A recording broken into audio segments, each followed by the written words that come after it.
Virus से जो transport होता है फ्लोएम टिश्यू थ्रू होता है ना। इसको बंद कर दो बच्चे, रहमान इसको बंद कर दो। कर्ली टाफ वायरस है ना, और एनाटॉमी ऑफ फ्लावरिंग प्लांट इन्होंने एक बुक लिखी थी, ठीक है।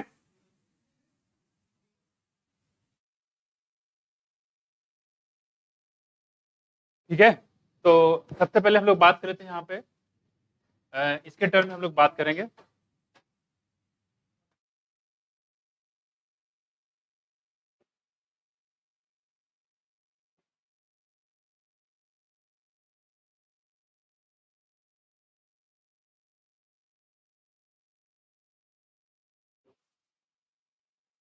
सबसे पहले हम लोग बात करें यहाँ रूट के बारे में, है ना, मोनोकार्ड रूट और डाइकार्ड रूट, ठीक है। जो पल्विनस रूट बेस का, सॉरी, जो आपका डाइकार्ड रूट कैसा होता है बताओ, टाइप रूट पाया जाता है, और इसमें प्राइमरी सेकेंडरी टर्सरी होता है, लेकिन मोनोकार्ड में ऐसा नहीं होता है। मोनोकार्ड में जो प्राइमरी सबसे पहला रूट निकलता है, मेन रूट, उसमें क्या होता है, वो मेन रूट निकलता है लेकिन उसकी डेथ हो जाती है, उसके बाद उसकी जगह बहुत सारे रूट निकलते हैं, इसको बोलते हैं फाइब्रस रूट।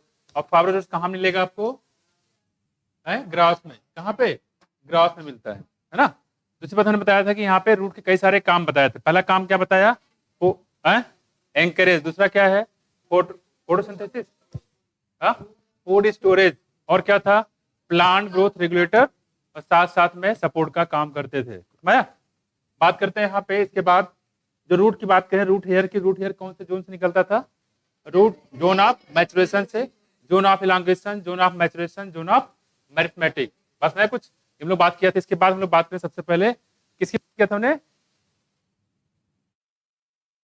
रूट की बात कर रहे हैं। तो रूट में हमने बताया था स्टील रूट, कहाँ बताया था आपको,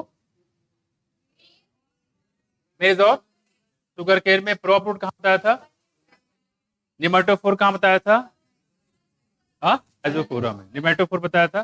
खासकर जहाँ साल्टी नेचर होता है सॉइल का, वहां पे साल्टी भी होता है, मार्सी भी होता है, इसको हेलाइन बोलते हैं, इसलिए इसको हेलोफाइट भी बोलते हैं, ठीक है। साल्टी एरिया पे होता है सब बोलते हैं मार्सी एरिया, मतलब जहाँ पे मार्स गैस बन रहा हो, मिथेनोजन, ठीक है। और स्वैम्पी मतलब दलदली एरिया, जो दलदली एरिया होता है वहाँ मार्स बनता ही है, वहाँ पे मिथाइल अल्कोहल, सॉरी, जो आपका ये मीथेन गैस बनता है वहाँ पे दलदली वाले एरिया पे, स्वैम्पी एरिया पे, वहाँ कुछ। तो रूट की बात हम लोग कर रहे थे यहाँ पे मोनोकार्ड में और डाइकॉट में। इसके बाद हमने बताया था यहाँ पे किसके बारे में, मॉडिफिकेशन की बात हो गई थी। इसके बाद हम लोग बात करें रूट के मॉडिफिकेशन। रूट के मॉडिफिकेशन कौन बताया था आपको, रेडिस था क्या, ऑनियन था,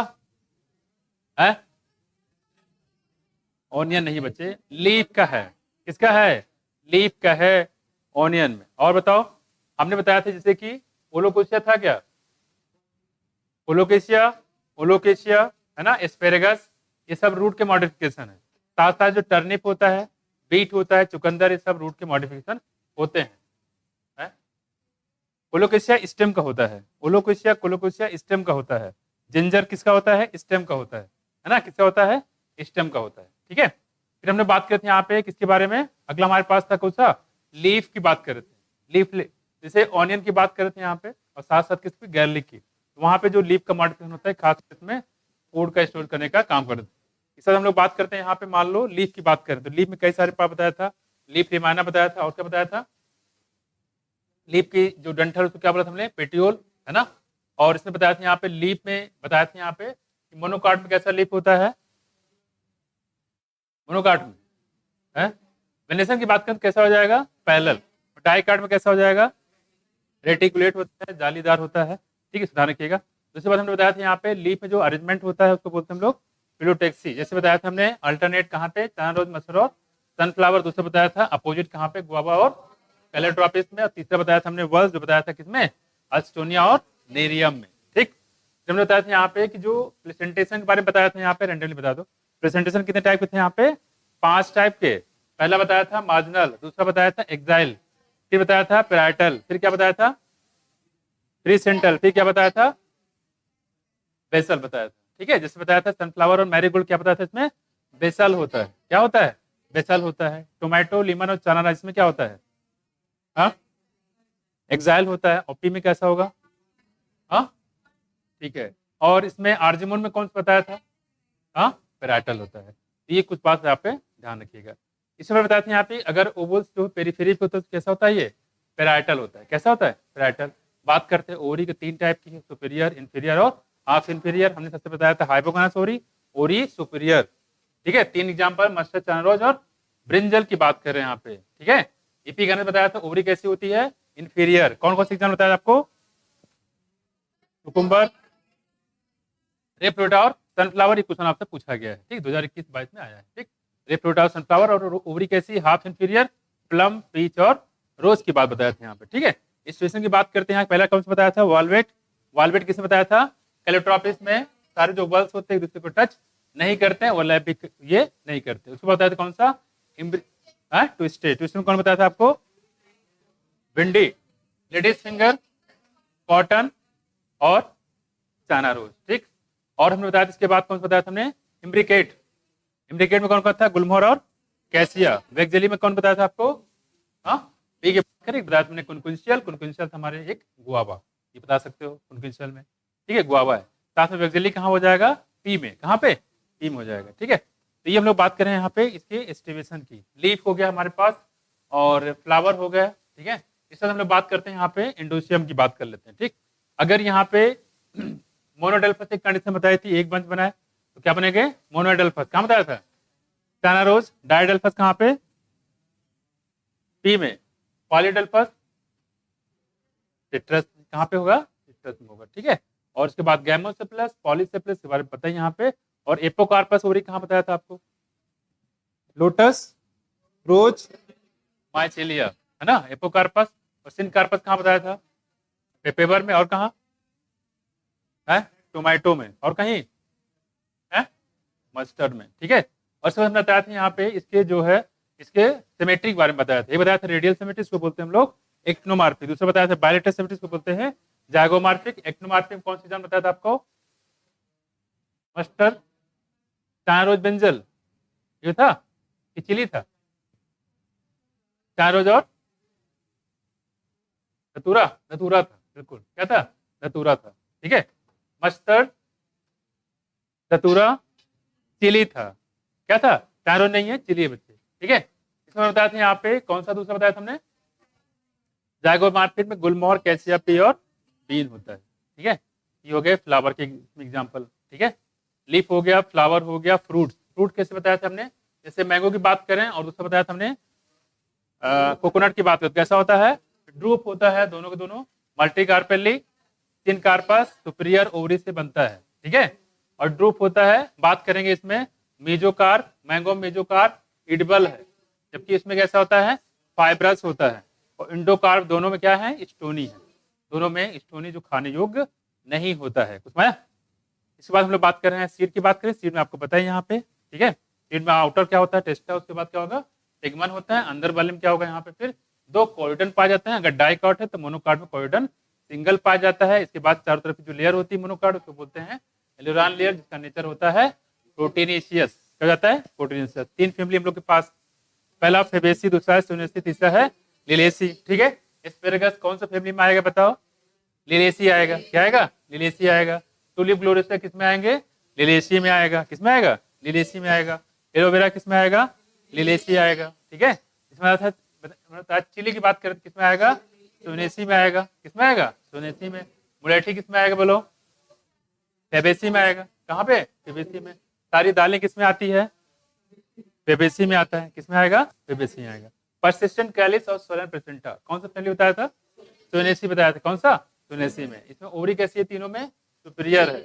फेबेसी में कैसा है? मोनोकार्पेली। सोनेसी में कैसा है? बाइकार्पेली। लिलेसी में कैसा है? ट्राइकार्पेली। मोनोकार्पेली, बाइकार्पेली और ट्राइकार्पेली। ओवरी ध्यान रखिएगा, सबसे सब तीनों ओवरी कैसी हैं? सुपीरियर है, यानी कि जो लाइन होगी वो कहाँ होगी? नीचे होगी। कहाँ होगी? नीचे होगी। और ब्रेसिकेसी, ये भी आपसे क्वेश्चन पूछा गया, इसी साल आया है ओवरी को लेकर। और फॉर्मूला दिया गया था और पूछा गया था, इसको मैचिंग करना था। ठीक, इस टाइप से दिया गया था, सारे अलग फैमिली करके। इसमें ब्रेसिकेसी भी दिया गया था। 3 फैमिली है, लेकिन ब्रेसिकेसी डिस्क्रिप्शन हल्का से दिया हुआ है, तो चीज यहाँ पे कर सकते हैं। इसमें कौन सी पार्ट है जो फ्लोरल डायग्राम में तो होता है, लेकिन फ्लोरल फॉर्मूला में नहीं होता है? कौन सा नहीं होता? मदर एक। ठीक, कौन सा होता है? Mother axis. तो ये हम लोग कुछ बात यहाँ पे कर रहे हैं। साथ साथ हमारा जो था पल्सेस सारी हो गई। हाँ, दतूरा की बात कौन सी फैमिली बताए थे यहाँ पे? फ्यूनेसी में है। मकोई किस में है? फ्यूनेसी में। सोलनम ट्यूबेरेसम किस में है? फ्यूनेसी में। सोलनम मेलांजना किस में है? फ्यूनेसी में है। टीली वगैरह जितने भी सब किस में आएंगे? फ्यूनेसी में। बैगन कहाँ पे आ जाएगा? ये सब फ्यूनेसी में आ जाएगा। मैं this was all about your morphology in flowering plant. अगला हमारे पास टॉपिक है ह्यूमन फिजियोलॉजी में। नाम बताते एक साइंटिस्ट का, इनका नाम था अल्फोंसो कार्टाई। 1822 से 1888 पूरी 66 साल का इनका एज रहा। सबसे पहले स्टार्ट किया इन्होंने अपना स्टडी किस पे? कार्डियोवास्कुलर सिस्टम किसके? रेप्टाइल पे। बाद में किस पे स्टार्ट किया? ऑडिटरी सिस्टम किसके? मैमल पे। बाद में उन्होंने बताया ऑर्गन ऑफ कार्टाई के बारे में। खास बात है जो बेसिलर मेम्ब्रेन पे पाया जाता है और इस साउंड वाइब्रेशन को नर्व इंपल्स में कन्वर्ट करने का काम करता है। सुना है कौन? Organ of Corti. इसके बारे में ध्यान से सुनिएगा। पहला चैप्टर था डाइजेशन और एब्जॉर्प्शन के बारे में। डाइजेशन का मतलब होता है कॉम्प्लेक्स फूड सब्सटेंस को किसमें चेंज करना? सिंपल एब्जॉर्बल फॉर्म में चेंज करना, इसको बोलते हैं हम लोग डाइजेशन। बताया था। दूसरा बताया था एब्जॉर्प्शन। डाइजेशन होने के बाद छोटे छोटे मालकूल हो जाएंगे तो इसका क्या हो जाएगा? एब्जॉर्प्शन। एब्जॉर्प्शन होने के बाद कहाँ डाल दिया जाएगा? ब्लड में। ब्लड के माध्यम से पूरी बॉडी में ट्रांसफर हो जाता है। मैं कुछ बात करते हैं डाइजेस्टिव सिस्टम में। इसमें हम लोग बेसिकली दो पार्ट पढ़ते थे। पहला था एलिमेंट्री कैनाल, दूसरा था क्या? Associated gland. Alimentary canal mouth से स्टार्ट होगा, एनस तक जाएगा। माउथ के बाद हमने क्या बताया था? Buccal cavity. बक्कल कैविटी के बाद फेरिंग। फेरिंग से बाद इसोफेगस। इसोफेगस के बाद स्टमक। स्टमक कितने पार्ट? 4 पार्ट। सबसे ऊपर फंडस, सबसे नीचे पाइलोरिक, बीच में जहां खुलता है कार्डियक, और क्या बीच में? बॉडी। फंडस, उसके बाद क्या था? कार्डियक, फिर बॉडी, फिर क्या है? पाइल्स होता है। स्फिंक्टर यहाँ पे होते हैं। एक का नाम बताया था गैस्ट्रो इसोफेजियल स्फिंक्टर, इसोफेगस और स्टमक के बीच में। दूसरा बताया था पाइलोरिक स्फिंक्टर, स्टमक और ड्यूडेनम के बीच में। स्मॉल इंटेस्टाइन में 3 पार्ट, ड्यूडेनम, जिजुनम और इलियम। ड्यूडेनम का शेप कैसा? सी शेप होता है। स्टमक का शेप कैसा? जे शेप होता है। बैग लाइक स्ट्रक्चर होता है। कौन? स्टमक। इसोफेगस से पूरा आप इनस तक काटोगे तो 4 लेयर दिखेगी। सबसे बाहर की लेयर सिरोसा आउटर मोस्ट होगी। फिर कौन मिलेगा? मस्कुलरिस। मस्कुलरिस कितनी लेयर? 2। आउटर कैसा होगा? लॉन्गिट्यूडिनल। इनर कैसा होगा? सर्कुलर होता है। उसके बाद कौन मिलेगा बोलो? सब म्यूकोसा। सब म्यूकोसा में होता है। ड्यूडेनम वाले पार्ट में होता है ब्रूनर ग्लैंड, जिसको बोलते हैं ड्यूडेनल ग्लैंड। सिक्रीशन करता है क्या? म्यूकस सिक्रीशन करता है। लास्ट में कोई इनरमोस्ट, उसको बोले म्यूकोसा। म्यूकोसा में 3 टाइप की गैस्ट्रिक सेल होती है। पहला बताया था चीफ सेल, दूसरा बताया था पैराइटल सेल, तीसरा बताया था ऑक्जेंटिक सेल। क्या बोलेंगे? ऑक्जेंटिक सेल, चीफ सेल क्या काम करता है? म्यूकस सिक्रीशन करेगा। ठीक है। पेप्टिक सेल क्या काम करता है? पेप्सिनोजन। क्या निकालेगा? पेप्सिनोजन यानी प्रोटीन डाइजेस्टिंग एंजाइम निकालने का काम करता है कौन? Peptic cell. ऑक्जेंटिक सेल की बात करें, क्या करता है? HCl निकालने का काम करता है। साथ कैल्शियम इंट्रिंसिक फैक्टर, जो विटामिन B12 के सिंथेसिस और एब्जॉर्प्शन में हेल्प करता है। CIF। और पेट की बात करें तो इसमें खाना जो कितने घंटे तक रुकता है? 4 से 5 घंटे तक खाना इसमें रुकता है। कुछ मैंने बताया था यहाँ पे किसके बारे में? ग्लैंड के बारे में। ग्लैंड कितने टाइप के? 3 टाइप के। पहला बताया सिलावरी ग्लैंड, दूसरा बताया लीवर, तीसरा कौन सा है? पैंक्रियास। बात करें सिलावरी ग्लैंड कितने पेयर? 3 पेयर। पहला बताया था पाइट्यूटरी ग्लैंड, दूसरा बताया था सब मैक्सिलिया, सम मैंडिबुलर, फिर क्या बताया? सबलिंगुअल। बताया था यहाँ पे पाइट्यूटरी ग्लैंड में बेसिकली बात करें सबसे मेन कंट्रीब्यूशन पाइट्यूटरी ग्लैंड का ही होता है। इससे जो सिक्रेशन होगा उसको बोलेंगे सिलावरी मालिस की टाइलिन, दोनों बोलेंगे। और बताया था 20% ये सलाइवा में कंट्रीब्यूशन करता है। कौन है? 30%। यानी सलाइवा में 20%, डाइजेशन में 30%। उसमें आया डाइजेशन में 30%। ठीक। पीएच कितना बताया? 6.8।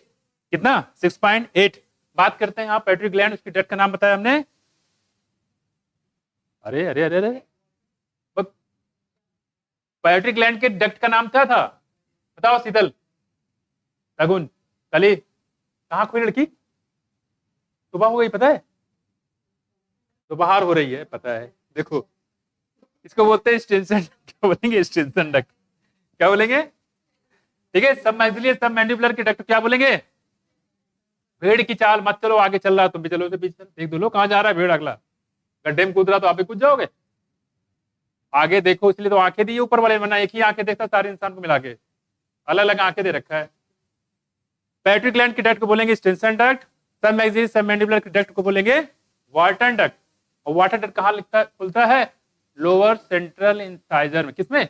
लोअर सेंट्रल इंसाइजर, कुसमाया। और स्टेंसिल कहाँ खुलता है? अपर सेकेंड मोलर में। कहाँ पे?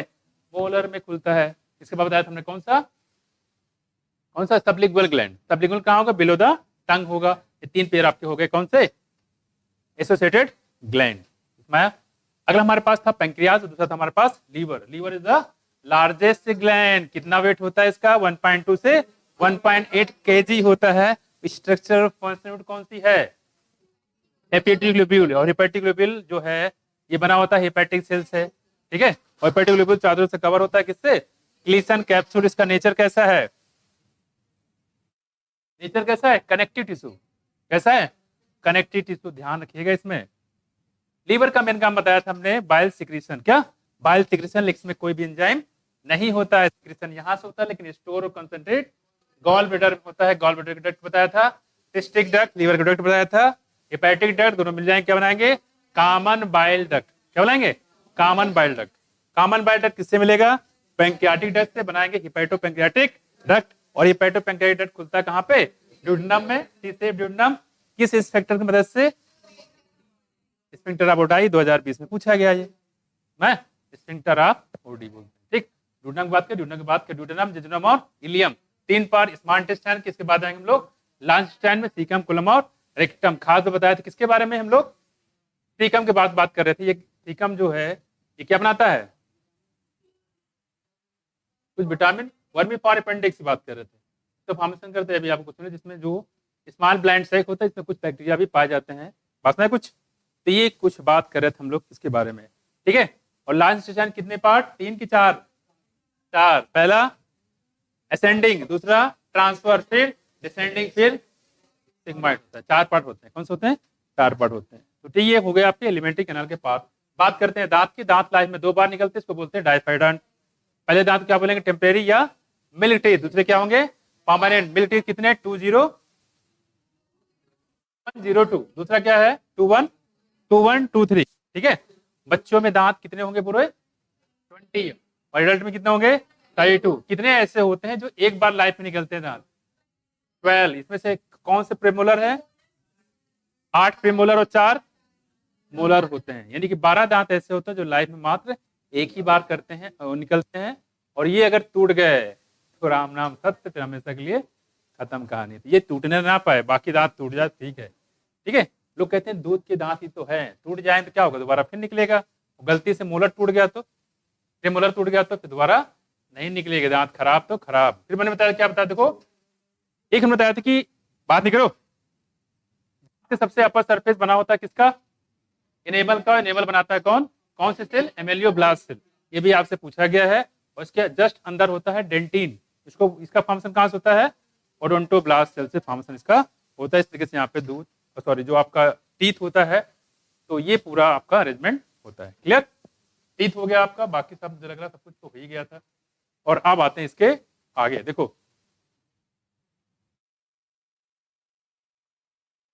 काकरोच का गला अगर कलम कर दो, सर कलम कर दो, कितने दिन जिंदा रहेगा?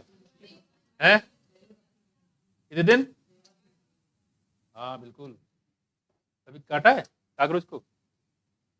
बट इससे छी छी, छा में बड़ी की मात्रा छी, ऐसे नहीं बोला जाता। देखो यहाँ पे किसने गला काट के? देखिए छी, अब देखो ही मतलब। अब हम लोग बात करते हैं इसके आगे। देखो तो स्टमक का पीएच कितना बच्चे? 1.8 होता है, जो प्रोटीन के डाइजेशन के लिए जरूरी होता है। अगर आपसे पूछे कि खाने का डाइजेशन कहाँ से स्टार्ट होता है, इसोफेगस की स्टमक? बक्कल कैविटी से। कहां से? Buccal cavity. कंप्लीट डाइजेशन होता है कि पार्शियल? किस चीज का डाइजेशन होता है? प्रोटीन का कि है? स्टार्च का। तो स्टार्च किसमें टूटता है? माल्टोज में। डाइसैकेराइड की मोनोसैकेराइड? नीट 2022 पूछा गया। सुनाया सुनाया? कौन सा सेंटेंस इसमें सही ये पूछा गया था? तो स्टार्च का जो या कार्बोहाइड्रेट का डाइजेशन किसमें होता है? माल्टोज में होता है, डाइसैकेराइड में होता है। क्लियर हुआ? कंप्लीट डाइजेशन कहां होता है? इंटेस्टाइन में। कहां पे? इंटेस्टाइन में। प्रोटीन का डाइजेशन कहां शुरू होता है, कहां खत्म होता है? Small intestine. कोई दिक्कत, प्रॉब्लम कोई ना है कुछ? तो ये पूरा रूपरेखा आपके माइंड में होना चाहिए, जस्ट लाइक टू आउटलाइन। पूरी बॉडी के बारे में। उसमें आया, उसमें आया तो बच्चे आ नहीं रही क्या, कोई दिक्कत? हाँ?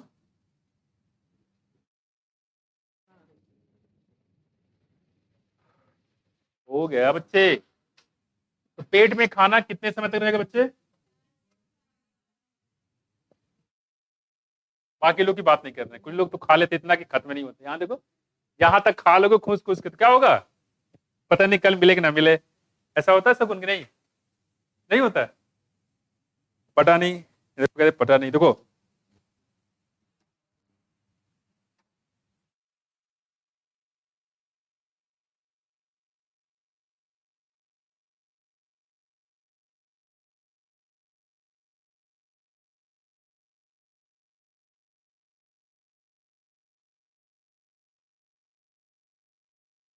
तो बच्चे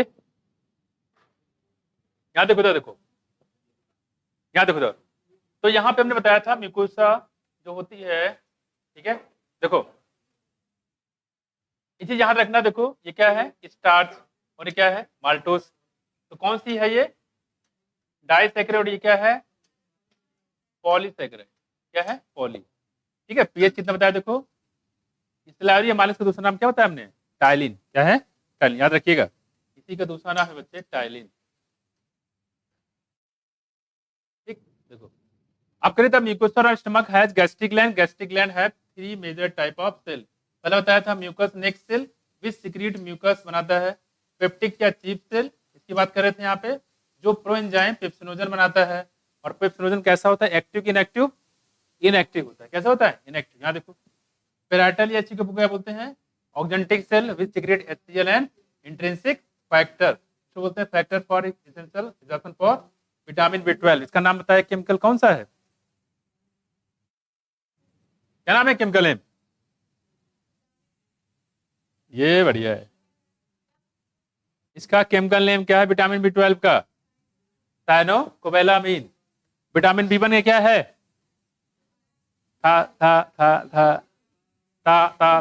था तैया, थियामीन की थायमीन, थायमीन क्या है, एडनोस बेस। क्या है, विटामिन बी2 का बताओ केमिकल नेम क्या है। अरे बच्चा सिलेबस है, इसमें नहीं है, कहाँ है, केमिस्ट्री में है, केमिस्ट्री बायोमोलिक्यूल में। ठीक है। राइबोफ्लेविन क्या है, क्या कह रहे, पढ़ा दे, राइबोफ्लेविन। क्या है, राइबोफ्लेविन। ठीक है। चलो आगे आ जाओ। एक होता है कन्वर्जन बीमारी होती है, कौन सी विटामिन कमी से होती है, कन्वर्जन समझते हो, कन्वर्जन। ये देखो हाथ देख रहे हो मेरा, ये देख रहे हो, कन्वर्जन पेशेंट क्या होता है, देखो दिख रहा है मेरा हाथ, ऐसे कांपता रहता है, ट्रेमरिंग इन हैंड। हाथ भी कांप सकता है, पैर भी कांप सकता है, और कुछ लोगों का सर भी कांपता रहता है। याद है तुम्हें, स्ट्रेस लाइक, हाँ खाना खाना है, नहीं नहीं नहीं, हाँ हाँ नहीं। यहाँ देखो, अब क्या, यहाँ देखो 4 से 5 घंटे खाने स्टोर रहता है पेट में। यहाँ देखो, the food mix thoroughly with the acidic gastric juice of the stomach by the turning moment. आपको पता है ये, और इसको जो बनता है इसको बोलते हैं chyme. The proenzyme pepsinogens on exposure to hydrochloric acid get converted into the active enzyme pepsin. तो ये एचसीएल की मदद से ये पेप्सिन चेंज जाता है, इसी वजह से इसका एसिडिक मीडियम होना जरूरी है। अगर एचसीएल नहीं निकलेगा तो क्या होगा, प्रोटीन का डाइजेशन नहीं होगा, तो प्रोटीन जो भी मटर पनीर जो भी खाया आपने सब बेकार, बेकार सब। देखो अब करें यहाँ पे प्रोटीलिटिक एंजाइम जो होता है बच्चे, ठीक है। एक चीज और ध्यान रखना, जो ये पेराइटल या ऑक्जेंटिक सेल होता है एक काम और करता है, इरिथ्रोपोइसिस, बोन फॉर्मेशन में भी इसका इन्वॉल्व होता है। ठीक है, किसका, पेप्टिक सेल का, इसको थोड़ा ध्यान रखिएगा। देखो खैर, protein enzyme of the stomach pepsin convert protein into proteoses. जो पेप्सिन होता है बच्चे, pepsin convert protein into proteoses. क्या कंप्लीट डाइजेशन हो गया, नहीं। ये कहाँ की कहानी बता रहे हैं, स्टमक की बता रहे हैं।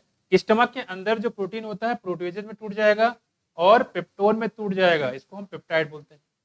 ठीक है, लेकिन कंप्लीट डाइजेशन यहाँ स्टमक में भी नहीं होता है प्रोटीन का, कहाँ होगा, इंटेस्टाइन में। यहाँ देखो, the mucus and bicarbonate present in the gastric juice play an important role in the lubrication and protection of mucus epithelium from excoriation. HCl ज्यादा निकल जाएगा तो इससे घाव हो सकता है और इससे वजह से अल्सर भी हो सकता है, इसको बोलते हैं पेप्टिक अल्सर। तो एसिड की वजह से भी होता है और एक बैक्टीरिया होता है हेलिकोबैक्टीरिया पैलोरी, उसकी मदद से भी ये होता है, ठीक है, अल्सर, इसको बोलते हैं पेप्टिक अल्सर। खैर, फिर वहां पे एंटासिड वगैरह रहते हैं। एंटासिड का नाम बताओ, किसी को पता है? सिमेटिडिन, टेगामेट, रेनिटिडिन, जेंटेक, नाम सुना है? अरे पढ़ाने केमिस्ट्री इन एवरीडे लाइफ, वहां लिखा हुआ है।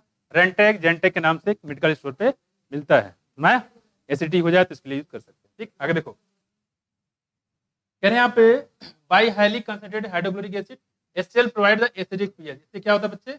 एसिडिक पीएच मिलेगा, जिसको जरूरी होता है इसके लिए पेप्सिन के काम करने के लिए। कह रहे rennin is the proteolytic enzyme, rennin के बारे में बात कर चुके हैं यहाँ पे। ये प्रोटीटिक एंजाइम होता है और कहाँ मिलेगा? ये जो छोटे छोटे नन्हे मुन्ने बच्चे होते हैं उनमें अंदर पाया जाता है। किसमें? इन्फेंट में। विच help in the digestion of milk protein, जो मिल्क प्रोटीन के डाइजेशन में हेल्प करता है। एक चीज यहाँ पे और था, देखो, स्मॉल अमाउंट ऑफ लाइपेजेस भी यहाँ पाया जाता है। लाइपेज क्या करेगा? लिपिड की हाइड्रोलिसिस करेगा, लिपिड को डाइजेस्ट करेगा। कौन? Lipases. Are also secreted by the gastric gland, और ये गैस्ट्रिक ग्लैंड से ये भी सिक्रेट होता है। तो गैस्ट्रिक ग्लैंड से क्या क्या सिक्रेट होता है? म्यूकस नेक सेल होता है, म्यूकस, पेप्टिक या चीफ सेल हो गया, ठीक है, पेस्टोजन के लिए, और पेराटल या ऑक्जेंटिक सेल, और एक हमारे पास कौन सा है? देखो, लाइपेजेस आ गया। कौन सा आ गया? लाइपेजेस। तो इसका भी ध्यान रखिएगा, यहाँ पे दिया नहीं गया है। क्लियर हुआ? ये लोग नहीं। अब आते हैं इसके आगे।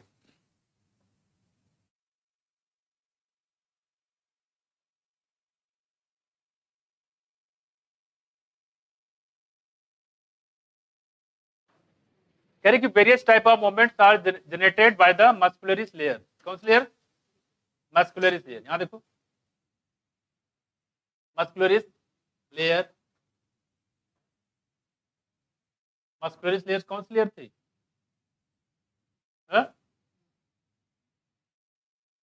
आउटर से सेकंड थी ना? कौन सी थी? सेकंड। आउटर से सेकंड थी। कैसी थी? आउटर से second. Various type of movement are generated by the muscularis layer of small intestine. कि this movement help in the, क्या करने में बताओ?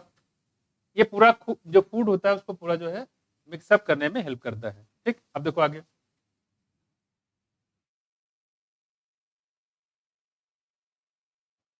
देखो, यहाँ पे जो मस्कुलर लेयर की बात कर रहे हैं, वेस्ट type of movement are generated by the muscular layer of the small intestine. This movement help in the, तो कह रहे खास बात जो मस्कुलरिस लेयर है ये बेसिकली कह रहे हैं मोमेंट ज्यादातर करता है, ऐसे बोलते हैं peristalsis, muscular layer of small intestine. दूसरी बात कह रहे हैं कि these moments help in the throwing mixing of the food with the various secretion in the intestine and thereby facilitate digestion. Facilitate मतलब हेल्प करेगा, मदद करेगा किसमें? डाइजेशन में। The bile, pancreatic juice and intestinal juice are the secretion released into the small intestine। अब करेंगे जो bile होता है, बाइल कहाँ से निकला था? लीवर से। पैंक्रियाटिक जूस कहाँ से निकलेगा? पैंक्रियास से। और पैंक्रियास के बारे में मैंने बताया था, इसमें 98% कैसा है? एक्सोक्राइन, 2% कैसा है? इंडोक्राइन। इंडोक्राइन में क्या बनाता है? आइलेस ऑफ लैंगरहैंस होगा जो बनाएगा alpha cell, glucagon, beta cell, insulin, ठीक है। और पैंक्रियास बाकी 98% होता है, पैंक्रियाटिक जूस निकालेगा। एंड इंटेस्टाइनल जूस, जिसको बोलते हैं सकस इंटेरिकस। तो बाइल हो गया, पैंक्रियाटिक जूस हो गया, एंड इंटेस्टाइनल जूस हो गया। Are the secretion release into the small intestine. ये सब रिलीज हुए कहाँ पे? Small intestine. कौन से पोर्शन में? ड्यूडेनम में। कहाँ पे? ड्यूडेनम में। जो कैसा होता है? यू शेप के सी शेप? सी शेप होता है। यहाँ देखो, pancreatic juice and bile are release through the hepato pancreatic duct. ये जो पैंक्रियाटिक जूस होता है, जो बाइल होता है, हेपेटो पैंक्रियाटिक डक्ट के माध्यम से रिलीज होता है। और कौन सी यहाँ पे होती है? Sphincter, sphincter of would. यहाँ देखो, the pancreatic juice contain inactive enzyme. इसको मार्क कर लो, इंपॉर्टेंट है। यहाँ देखो, ये जो पैंक्रियाटिक जूस होता है इसमें कौन कौन से एंजाइम पाए जाते हैं, ये थोड़ा सा इंपॉर्टेंट है। पहला देखो, पेप्सिनोजन। याद रहे जो पेप्सिनोजन निकालता था वो कौन निकालता था? Peptic cell. कौन सा? पेप्टिक और पक्का पेप्टिक या टिप सेल। यहां देखो, टिप्सिनोजन और ट्रिप्सिनोजन कैसा है? इनएक्टिव है। कायमोट्रिप्सिनोजन, ट्रिप्सिनोजन, कायमोट्रिप्सिनोजन और क्या है? प्रो कार्बोक्सी पेप्टाइडेज, और क्या बच्चे? एमाइलेज, और क्या बच्चे? लाइपेज, और क्या है? न्यूक्लियेज। कितने एंजाइम हो गए हैं? पक्का? तो पहला बताया बच्चे ट्रिप्सिनोजन, दूसरा कौन सा है? कायमोट्रिप्सिनोजन, ठीक है। और तीसरा कौन सा है? देखो, pro carboxy peptidase, amylase, lipase और न्यूक्लियस। ये समराइज कर लिए, पूछ सकते हैं आपसे इसमें।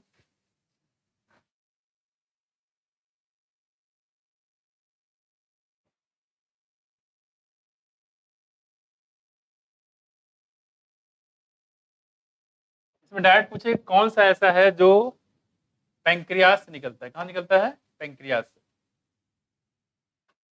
चलो आप लोग बताते जाओ, हम करते जाएं। पहले बताओ बच्चे, ट्रिप्सिनोजन। दूसरा बताओ, कायमोट्रिप्सिनोजन।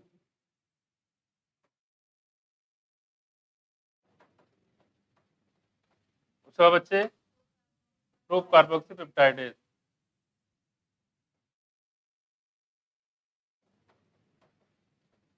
दूसरा बताओ बच्चे, एमाइलेज। कौन सा एमाइलेज? Library amylase? हाँ, पैंक्रियाटिक एमाइलेज। क्या है पूरा नाम? इसका है पैंक्रियाटिक एमाइलेज। लाइब्रेरी एमाइलेज तो वहां से निकलता है, माउथ में होता है, काम वही करेगा डाइजेशन में, है ना। देखो नाम है ना कार्बोक्सी। देखो उसके बाद है बच्चे लाइपेज। ये लाइपेज जो है कहीं और से भी निकलता था क्या? गैस्ट्रिक सेल, बिल्कुल सही, गैस्ट्रिक सेल से भी निकलता था लाइपेज, याद रखिएगा। वहां से भी निकलता था और यहाँ से भी निकल रहा है। तो इस पे जहां तक मुझे लग रहा है इस बार इसमें क्वेश्चन आना चाहिए।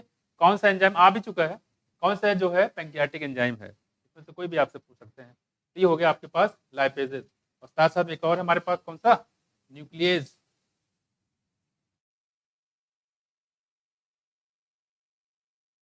न्यूक्लियस ये है।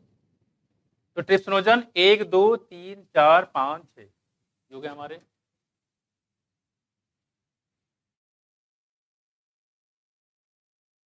छह पूरे एंजाइम है जो निकलता है कहाँ से? पैंक्रियाज से। कहाँ से निकलेगा? पैंक्रियाज। ठीक, अब देखो, अब एक चीज यहाँ पे देखो, जो इकलौता हमारा ट्रिप्सिनोजन है, यहाँ देखो, ये जो ट्रिप्सिनोजन है बच्चे, सबसे पहले काम ये किया जाता है कि इसको एक्टिव किया जाता है। ट्रिप्सिनोजन को एक्टिव किया जाएगा और जो ट्रिप्सिनोजन जो एक्टिव फॉर्म में आ जाएगा, बाकी जो एंजाइम है उसको ये एक्टिवेट करने का काम करता है। और उसको एक्टिवेट कौन करेगा? इंटरोकाइनेज। कौन करेगा? इंटरोकाइनेज। यहाँ देखो, trypsinogen is activated by the enzyme enterokinase. तो ट्रिप्सिनोजन जो होता है उसको एक्टिवेट किया जाता है एंजाइम इंटरोकाइनेज। कौन सा बच्चे? इंटरोकाइनेज। इंपॉर्टेंट ये भी है, इंटरोकाइनेज मदद से किया जाता है। Secreted by the intestinal mucosa, ठीक है। और ये कौन सीक्रेट करता है बच्चे? इंटेस्टाइनल म्यूकोसा वाला पार्ट, इंटेस्टाइन की म्यूकोसा। कौन? इंटरोकाइनेज। यहाँ देखो, इनटू एक्टिव ट्रिप्सिन, और ये ट्रिप्सिन बदल देता है, which in turns activate the other enzyme. अब जो जैसे यहाँ लिखा देखो, जो कायमोट्रिप्सिनोजन इसमें किसमें चेंज करेगा? ट्रिप्सिनोजन में, है ना। प्रो कार्बोक्सी पेप्टाइडेज के भी चेंज कर देगा, कार्बोक्सी पेप्टाइडेज में, है ना। जो माइलोज है इसको भी चेंज कर देगा, कन्वर्ट कर देता है, एक्टिव कर देता है। और लाइपेज न्यूक्लियस को भी कर देगा। Which in turns activate the other enzyme in the pancreatic juice. Bile release into the duodenum contain. जो बाइल होता है बच्चे, ड्यूडेनम रिलीज होता है, उसमें क्या होता है देखो, यानी इसमें बाइल पिगमेंट होता है। बाइल पिगमेंट बोले तो बाइलिरुबिन और बाइलिवर्डिन। जो आपके यूरिन में जो कलर होता है ये बाइल पिगमेंट की वजह से ही होता है। और बाइल का बनना एक नॉर्मल प्रोसेस होता है। और बाइल कैसे बनता है पता है क्या? बाइल कैसे बनता है लीवर पता है? हीमोग्लोबिन के टूटने से। आपकी जो हीमोग्लोबिन होती है, आरबीसी की बात करें तो कितना लाइफ स्पैन होता है? 120 दिन। 120 दिन के बाद हीमोग्लोबिन टूट जाएगा। टूटने के बाद ये फिर बाइल बनाने का काम करता है, बाइल पिगमेंट। वैसे फायदा क्या है? इससे सिर्फ कलर मिलता है और कोई फायदा बेसिकली इससे है नहीं। बाइल पिगमेंट की बात करें, बाइल साल्ट अलग है, बाइल पिगमेंट अलग है। बाइल पिगमेंट का एज इट इज कोई रूल नहीं है। हाँ, बाइल साल्ट का होता है, वो फैट के इमल्सिफिकेशन या डाइजेशन में हेल्प करेगा। यहाँ देखो, बाइरुबिन है, बाइलिवर्डेंस है, बाइल साल्ट है, इसका रूल तो है। बाइल साल्ट का, ये फैट के डाइजेशन में हेल्प करता है, ठीक है। इससे सोडियम टारोकोलेट, आप सुना है, सोडियम टारोकोलेट, पोटेशियम टारोकोलेट, ये सब साल्ट के नाम होते हैं जो फैट के डाइजेशन में हेल्प करता है। अगला तो क्या लिखा है, बाइल साल्ट होता है, साथ साथ क्या होता है बच्चे, कोलेस्ट्रॉल होता है एंड फास्फोलिपिड पाया जाता है, क्या, फास्फोलिपिड, ठीक है। तो ये चीज थोड़ा सा ध्यान रखिएगा, बाइलिवर्डिन है, सॉरी बाइल पिगमेंट है, बाइल साल्ट है, कोलेस्ट्रॉल, साथ में फास्फोलिपिड है। तो 4 ऑप्शन इसमें दिया गया है, ठीक है। एक तो हो गया आपका बाइल पिगमेंट पहला, दूसरा हमारे पास बाइल साल्ट, दूसरा, और तीसरा हमारे पास हो गया कोलेस्ट्रॉल, और चौथा हो गया फास्फोलिपिड। इंपॉर्टेंट पूछ सकता है बाइल में क्या क्या होता है, लेकिन लेकिन लेकिन लेकिन इसमें कोई भी एंजाइम नहीं पाया जाता, ये भी एक बार पूछा गया था, इसमें कौन सा एंजाइम पाया जाता, कोई एंजाइम नहीं है। फायदा सिर्फ एक ही है, किस चीज से पता है, और वो है बाइल साल्ट से, जो फैट का इमल्सिफिकेशन करेगा। यहाँ देखो, bile help emulsification of fat, fat के इमल्सिफिकेशन, ये कह सकते हो फैट के डाइजेशन में हेल्प करता है। That is breaking down the fat into the very small micelles, छोटे छोटे टुकड़ों में तोड़ देगा, उसी टुकड़ों को बोलते हैं मिसली। क्या बोलेंगे, मिसली। आपने पढ़ा होगा सरफेस केमिस्ट्री में, पढ़ा है, व्हाट इज सीएमसी, क्या बोलेंगे, बोलो, आवाज नहीं सुना दे रहा,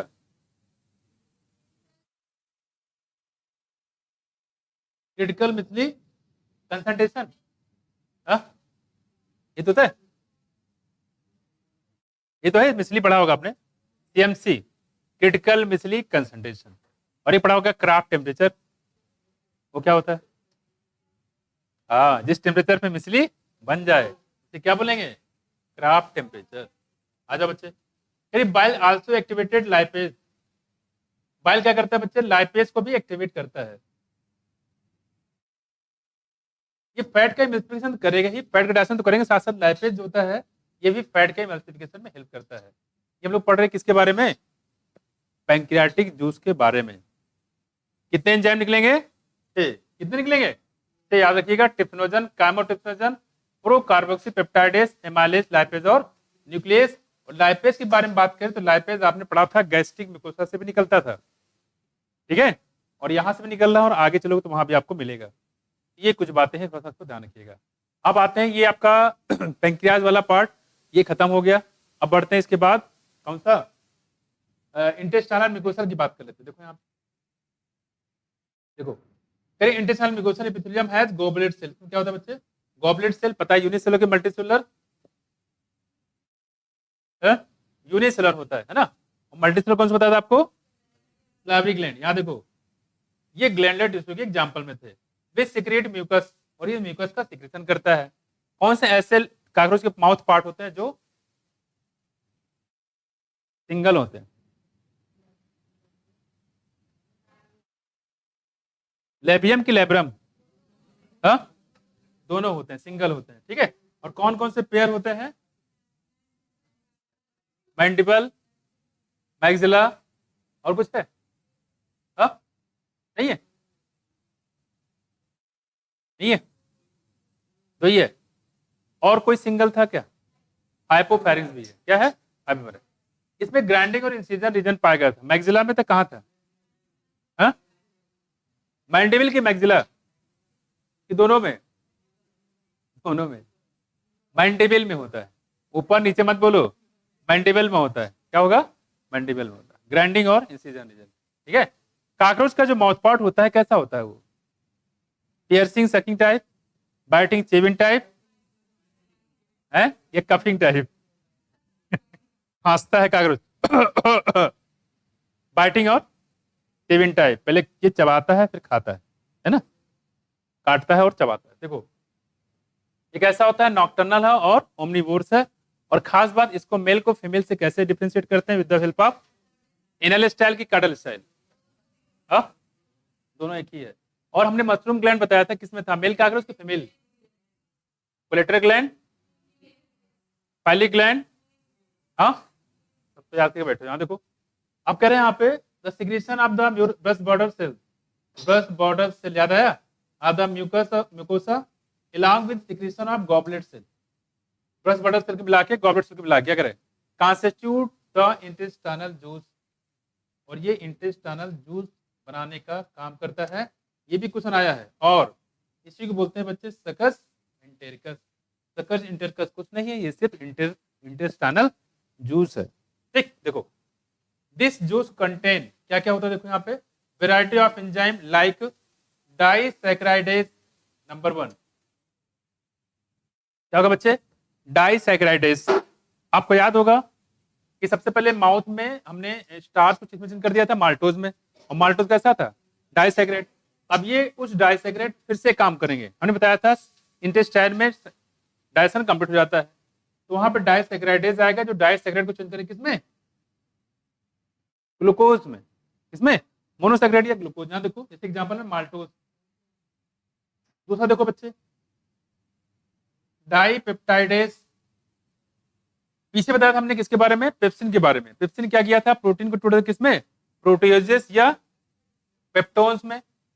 तो प्रोटीओजेस पेप्टोन जो होता है बच्चे उस पर काम करेगा डाइपेप्टाइडेज, ये काम करेंगे और ये बदल देंगे किसमें, अमाइनो एसिड में। यहाँ डाइजेशन क्या हो जाएगा, कंप्लीट हो जाएगा। जहाँ देखो इसके बाद देखो यहाँ पे क्या दिया, देखो बच्चे लाइपेज। लाइपेज पहले पढ़ा था, ध्यान रहे। लाइपेज गैस्ट्रिक सेल से भी निकलता है, यानी कि स्टमक से, और कहां से, पैंक्रियाज से भी, और कहां से, इंटेस्टाइनल से भी। तीनों जगह से लाइपेज निकलता है। और देखो यहाँ पे न्यूक्लियोसाइडेज था, इससे पहले क्या पढ़ा था पैंक्रियाज में, न्यूक्लियस। वहां न्यूक्लियस है, यहाँ क्या है, जो न्यूक्लियस एंजाइम होता है वो डीएनए या आरएनए चेंज करते हैं किसमें, न्यूक्लियोसाइडेज में। न्यूक्लियोसाइड में पास में, और न्यूक्लियोसाइड को तोड़ने का काम करता है कौन, नाइट्रोजन बेस वगैरह में, ये न्यूक्लियोसाइडेज। क्या बोलेंगे, न्यूक्लियोसाइडेज। तो जो न्यूक्लियोसाइड होता है उसको तोड़ देगा नाइट्रोजन बेस। न्यूक्लियोसाइड में है क्या क्या क्या है न्यूक्लियोसाइड में, नाइट्रोजन बेस है और क्या है, शुगर है। तो न्यूक्लियोसाइडेज उन्हीं नाइट्रोजन बेस और शुगर को अलग कर देगा, समझाया। तो न्यूक्लियोसाइडेज हो गया, etcetera. Mucus along with bicarbonate from the pancreatic protease protect the intestinal mucosa। तो इसमें कोई खास चीज नहीं, देखो यहाँ पे कह रही है जो म्यूकस होता है साथ साथ में इसमें बाइकार्बोनेट होता है। कहाँ निकलता है, फॉर्म पैंक्रियाज। और ये इंटेस्टाइनल म्यूकोसा को ये प्रोटेक्ट करने का काम करता है। और कहाँ से, एसिड से। एसिड कहाँ से आया इंटेस्टाइन में, एचसीएल से। जैसे कि एचसीएल तो यहाँ था नहीं, वो तो था स्टमक में। स्टमक से कभी कभी एचसीएल कहाँ चलाता है, इंटेस्टाइन में। इंटेस्टाइन को डैमेज कर देगा, इसी वजह से यहाँ पे चीजें पाई जाती है। बाइकार्बोनेट क्या है, ये साल्ट है, उसको क्या करेगा, न्यूट्रलाइज कर देगा, खत्म हो जाएगा। यहाँ देखो साथ साथ as well as provide alkaline medium, और ये एल्कलाइन मीडियम प्रोवाइड करने का काम करता है। पीएच कितना बच्चे, 7.8। कितना है, 7.8 पीएच है। ठीक, आगे देखो फॉर एंजाइमेटिक एक्टिविटीज सब म्यूकोसल ग्लैंड। एक बताया था सब म्यूकोसल ग्लैंड, या दूसरा नाम क्या था, Brunner gland, also help in this, ये भी इसमें मदद करता है। ठीक है, यानी कि जो कहने मतलब है कि जो एंजाइम की एक्टिविटी को कंट्रोल करने में साथ साथ में ये अल्कलाइन मीडियम प्रोवाइड करने का भी काम करता है। ब्रूनर ग्लैंड साथ बेसिकली रोल इसका है म्यूकस सिक्रेशन करने का काम करता है। ठीक है, ये हो गया ब्रूनर ग्लैंड। ये कहाँ था बच्चे, ड्यूडेनम वाले पार्ट में। कहाँ पे, ड्यूडेनम वाले पार्ट। ड्यूडेनम किसका हिस्सा है, स्मॉल इंटेस्टाइन का। फिर से देखो मैंने क्या बताया, पैंक्रियाटिक एंजाइम में कितने एंजाइम आते हैं, 6। पहला बताया टिप्सिनोजन, दूसरा काइमोटिप्सिनोजन, तीसरा प्रोकार्बोक्सीपेप्टाइडेज, चौथा हेमालिज, लाइपेज और न्यूक्लियस। सबसे पहला काम होता है इंट्रोकाइनेज जो निकलता है इंटेस्टाइनल म्यूकोसा से, क्या करेगा, टिप्सिनोजन को चेंज कर दे किसमें, ट्रिप्सिन में। ट्रिप्सिन बाकी जो एंजाइम होता है उसको एक्टिवेट करता है, जिसका जो काम वो करेगा। जैसे पहले बताया था यहाँ पे कि जो आपका बताया था ट्रिप्सिन हो गया, काइमोट्रिप्सिनोजन है तो किसमें चेंज कर देगा ये, बोलो, ट्रिप्सिनोजन में। किसमें, ट्रिप्सिनोजन में। प्रोकार्बोक्सीपेप्टाइड चेंज कर देगा कार्बोक्सीपेप्टाइडेट में। ये चीज हम लोग बात कर रहे थे। इसके बाद हमने बताया था यहाँ पे सकस इंटेस्टिस के बारे में। इसमें एक एंजाइम जो कॉमन था, जो कौन सा था, लाइपेज। कौन सा, लाइपेज था, जो इसमें दोनों में कॉमन था। और ये क्या काम करेगा, जो उधर से आया, से माउथ से आया माल्टोज। तो माल्टोज कैसा है, डाइसैकेराइड, छोड़ने के लिए क्या चाहिए हमें, डाइसैकेराइडेज। डाइसैकेराइडेज वो कहाँ से निकालेगा, सकस इंटरकस से। फाइनली यहाँ पे डाइजेशन कंप्लीट हो जाता है। जो पेप्टोन्स था, पेप्टाइड था, उसको भी तोड़ दे किसमें, अमाइनो एसिड में। और जो न्यूक्लियोसाइड था तो किसमें चेंज कर देगा, प्रोटीन को न्यूक्लियोसाइड में किसने तोड़ा था, न्यूक्लियस है। अब इस जो न्यूक्लियोसाइड उसको तोड़ेगा नाइट्रोजनस बेस और शुगर में कौन, न्यूक्लियोसाइडेज, ये वाला।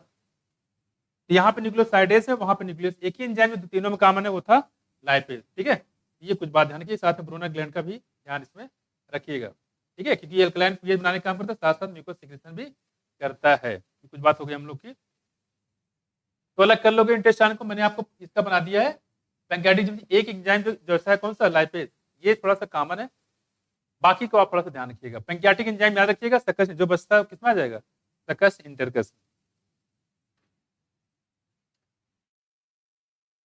इंटेस्टाइनल जूस को बोलते हैं सकस इंटरकस।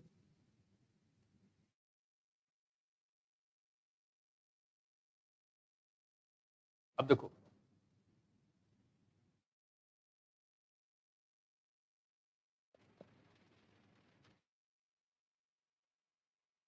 यहाँ देखो कह रहे कि प्रोटीन, प्रोटियोजेस एंड पेप्टोन्स। यहाँ देखो जो प्रोटियोजेस था और जो पेप्टोन्स था, ठीक है, कह रहे कि पार्शली हाइड्रोलाइज्ड प्रोटीन है होता है in the chyme reaching the intestine are acted upon by the proteolytic enzyme pancreatic juice. अब इसमें पैंक्रियाटिक जूस काम करेगा। ठीक है, किसमें, पैंक्रियाटिक जूस काम करेगा। देखो क्या है, कह रहे कि जो प्रोटीन होता है, पेप्टोन्स होता है या प्रोटियोजेस होता है, सबसे पहले इस पर काम कौन करेगा, देखो ट्रिप्सिन, ये प्रोटीटिक एंजाइम होता है, काइमोट्रिप्सिन प्रोटीटिक एंजाइम होता है, और कार्बोक्सीपेप्टाइड। इंपॉर्टेंट चीज यहाँ पे ये कि तीनों को तीनों जो है ये प्रोटियोलिटिक एंजाइम होते हैं, यानी प्रोटीन को तोड़ने का काम करते हैं। और क्या बनाएंगे ये, डाइपेप्टाइड। क्या बनाएंगे, डाइपेप्टाइड। ठीक है, क्या बनाएंगे, डाइपेप्टाइड। ठीक है, और ये एंजाइम कौन से बच्चे, पैंक्रियास निकलता है कि इंटेस्टाइन से है? स्टमक से, स्टमक से, बहुत अच्छे। अब इसे हिलने लगे, अरे बच्चे पैंक्रियास से, पैंक्रियाटिक एंजाइम है। देखो इधर, अब ये हम लोग बात करें, ये जो बच्चे दिया है सब पैंक्रियास वाले हैं बच्चे। कौन से वाले हैं, पैंक्रियास वाले हैं। खाना पहुंच चुका है कहाँ, इंटेस्टाइन में। कहाँ पे, इंटेस्टाइन में। उसमें इंटेस्टाइन में कहाँ पे, स्मॉल इंटेस्टाइन में, और वहां पे खासकर कहाँ पे, ड्यूडना वाले पार्ट में भी बचा हुआ है। ठीक, आगे देखो, इसके बाद ये तो हो गया हमारा पहला प्रोटीन का। दूसरा देखो, कह रहे कार्बोहाइड्रेट की बात कर लेते हैं। ये देखो, कह रहे कि carbohydrate in the chyme are hydrolysed by the pancreatic amylase. यहाँ देखो पूरा नाम दिया है पैंक्रियाटिक एमाइलेज। ठीक है, इनटू किसमें, डाइसैकेराइड में। कहाँ पे, डाइसैकेराइड में। देखो यहाँ पे सारा काम कहाँ हो रहा है, ड्यूडनम में। कहाँ पे, ड्यूडनम। यहाँ देखो जो ड्यूडनम वाला पार्ट वहीं से सब खुलेंगे, पैंक्रियाटिक जूस कहाँ आएगा, वहीं आएगा। यहाँ देखो कंप्लीट होता है हमारा इलियम में। कहाँ पे, इलियम में, ड्यूडेनम, जेजुनम और इलियम। यहाँ देखो ये पॉलीसेकेराइड्स का नाम क्या था, स्टार्च। स्टार्च का डाइजेशन तो पहले कर चुके थे, फिर ये कहाँ से आ गया, पार्शियल डाइजेशन जो बचा हुआ है, मतलब 30% तो निपटा चुके थे, ये कितना बचा बचे, 70%। जो 70% बचा हुआ इसका डाइजेशन यहाँ पे कर लिया जाएगा। लेकिन अगर ये इसने बोला कि अगर आप करते हो कुछ तो ठीक है, नहीं करते हो तो ठीक है, हम यहाँ पे तब लेके चल रहे हैं जब उसने ऑलरेडी 30% डाइजेशन कर दिया है। लेकिन अगर 100% होता तब भी ये कर लेता। माया, यहाँ देखो, तो यहाँ पे देखो क्या दिया है, कौन सा एंजाइम है यहाँ पे, इसका नाम है पैंक्रियाटिक एमाइलेज। और ये डाइसैकेराइड में तोड़ देगा, जैसे कि माल्टोज, जैसे कि माल्टोज। यहाँ देखो, तो एमाइलेज हो, चाहे पैंक्रियाटिक एमाइलेज हो, चाहे स्लावरी एमाइलेज हो, ये क्या काम करते हैं, ये जो पॉलीसेकेराइड होता है उनको स्टार्च में ही, सॉरी डाइसैकेराइड में ही तोड़ता है। इस चीज थोड़ा ध्यान रखिएगा। ठीक है, इसके बाद तीसरा हमारे पास है बच्चे, फैट की बात कर लेते हैं। Fat are broken down by lipases. Lipase कहाँ निकलता था, स्टमक से निकलता था कि पैंक्रियास से, इंटेस्टाइन से, सबसे निकलता था, with the help of bile. यहाँ पे वास्तव में बाइल साल्ट है, बाइल साल्ट। ठीक है, bile salt into di and monoglyceride. Di और मोनोग्लिसराइड में तोड़ने का काम करता है। ठीक है, देखो ये फैट है तो फैट तोड़े किसमें, डाइग्लिसराइड में, या हो सकता है मोनोग्लिसराइड में इसको तोड़ दिया जाए। कौन करेगा, ये लाइपेज। ठीक है, तो ये हम लोग बात कर रहे हैं, किसकी बात कर रहे हैं यहाँ पे, पैंक्रियाज की बात करें। सारे एंजाइम पैंक्रियाज वाले हैं। हालांकि स्टमक में भी होता है लाइपेज, लेकिन वहां पे इसका काम बताया नहीं गया है क्या करता है बेसिकली। यहाँ पे मेजर चीजें दी गई है। माया, स्टमक को बेसिकली बताया गया प्रोटीन के लिए, इंटेस्टाइन को बेसिकली बताया गया फैट के लिए, है ना, तो बेसिक यहाँ पे दिया गया। तो देखो अगला हमारे पास है न्यूक्लिक एसिड, इसके लिए कौन सा बच्चे, न्यूक्लियेजेस। न्यूक्लियोसाइडेज कहाँ से निकलता था, सकस इंटेरिकस से, और न्यूक्लियेजेस कहाँ से निकलता है, पैंक्रियास से। दोनों में अंतर रखिएगा, ये थोड़े किस में, न्यूक्लियोटाइड में या न्यूक्लियोसाइड में, दोनों बोल सकता है। ठीक, इस तरीके से पार्सली डाइजेशन होगा, चाहे यहाँ पे फैट ले लो, चाहे यहाँ पे न्यूक्लिक एसिड ले लो, चाहे यहाँ पे पॉलीसेकेराइड ले लो, कंप्लीट डाइजेशन अभी नहीं हुआ है। कंप्लीट डाइजेशन कहाँ होगा, इंटेस्टाइन, यानी कि स्मॉल इंटेस्टाइन कौन सा, इलियम वाले पार्ट में, इसके आगे। इतना समझ में आया? आपको सिर्फ इतने ध्यान रखना है इसमें कि कौन सा एंजाइम कहाँ से निकलता है और किसमें कन्वर्ट कर लेता है। बाय द वे ये कंप्लीट डाइजेशन अभी नहीं हुआ है। अब इसके आगे देखो,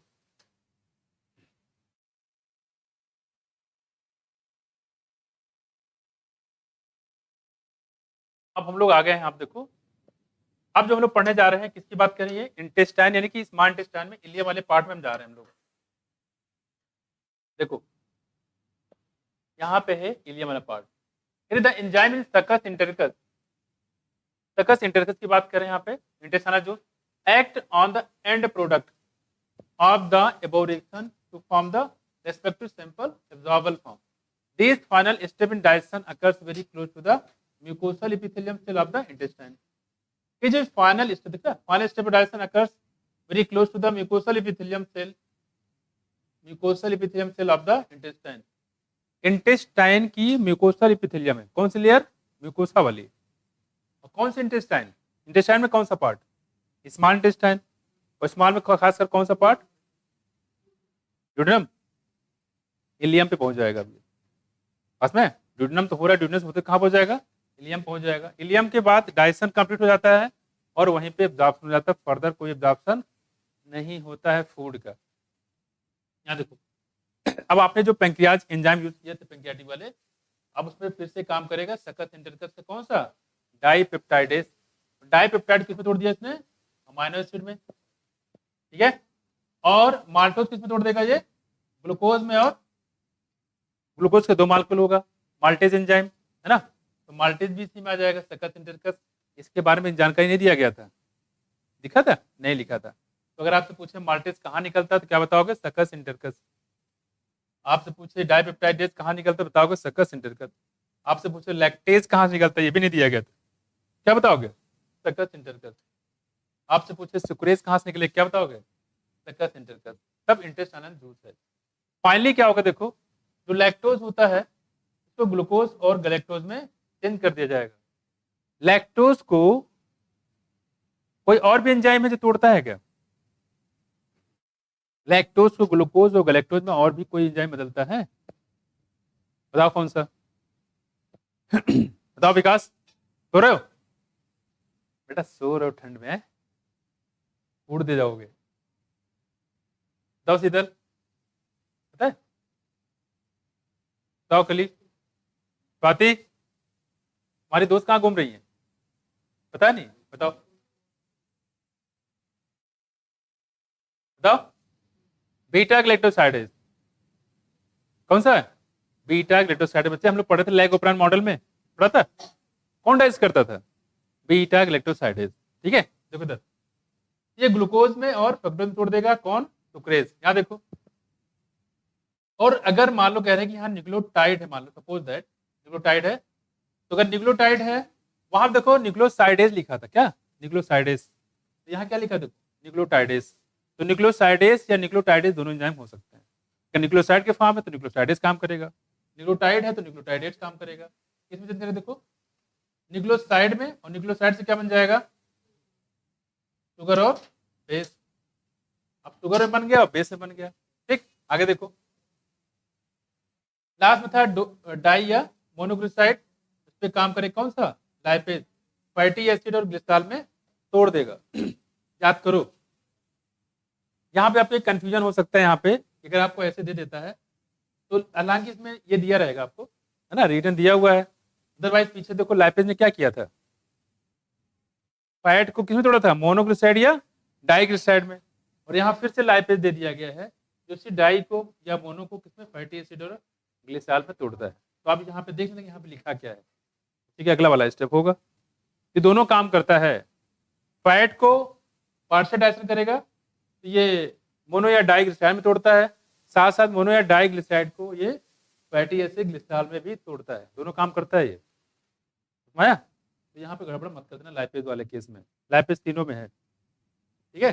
बाकी आपको दिया रहेगा, अगर आपसे पूछता है लाइपेज क्या काम करता है तो आप फिर से उनसे पूछो कि आप बताओ हम कहाँ बताएं, पैंक्रियाटिक जूस के बारे में बताएं या लाइपेज के उसमें क्या नाम इसमें इंटेस्टाइनल जूस के बारे में बताएं। अगर आप पैंक्रियाटिक जूस के बारे में बात कर रहे हो तो उसके बारे में अलग बताएंगे, उसके बारे में बात करो तो इसके बारे में अलग बताएंगे।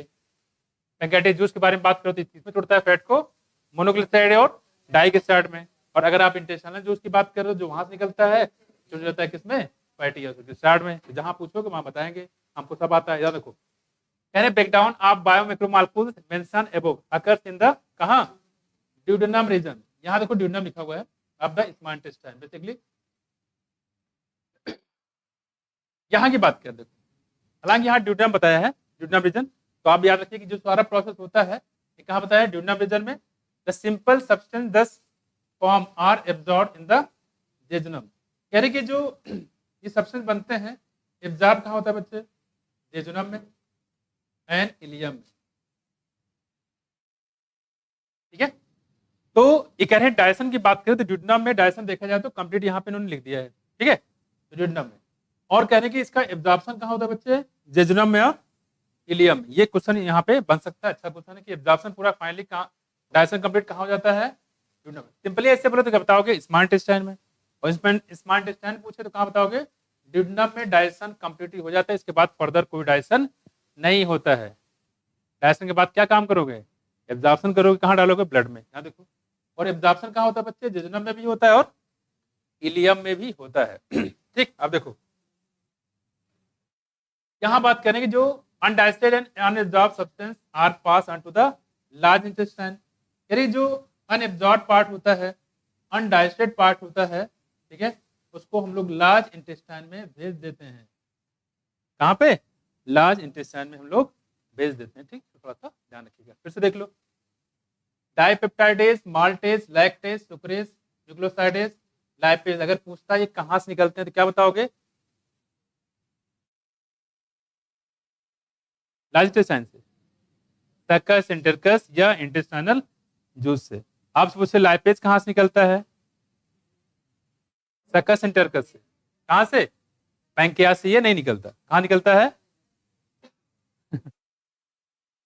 लाइपेज तो सबसे निकलता है यार, इस सकस इंटरकस से भी निकलेगा और स्टमक से भी निकलेगा, और अलग बात था स्टमक से थोड़ा सा निकलता है इतु से, है ना।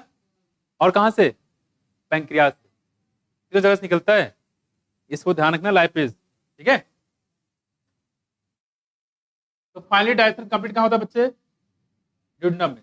देखा जाए तो जो पैंक्रियास काम कर रहा था वो भी कहाँ काम कर रहा था, ड्यूडेनम में। और स्मॉल इंटेस्टाइन सकस इंटेस्टाइन काम कर तो कहाँ काम कर रहा था, ड्यूडेनम में। तो ड्यूडेनम में जब फाइनली डाइजेशन हो जाएगा, एब्जॉर्प्शन दो रीजन में होता है, जेजुनम और इलियम में, जेजुनम और इलियम में। अब क्या करो देखो, no significant digestive activity occurs in the large intestine. Large intestine में कोई डाइजेशन नहीं होता है। The function of large intestine are, क्या क्या देखो,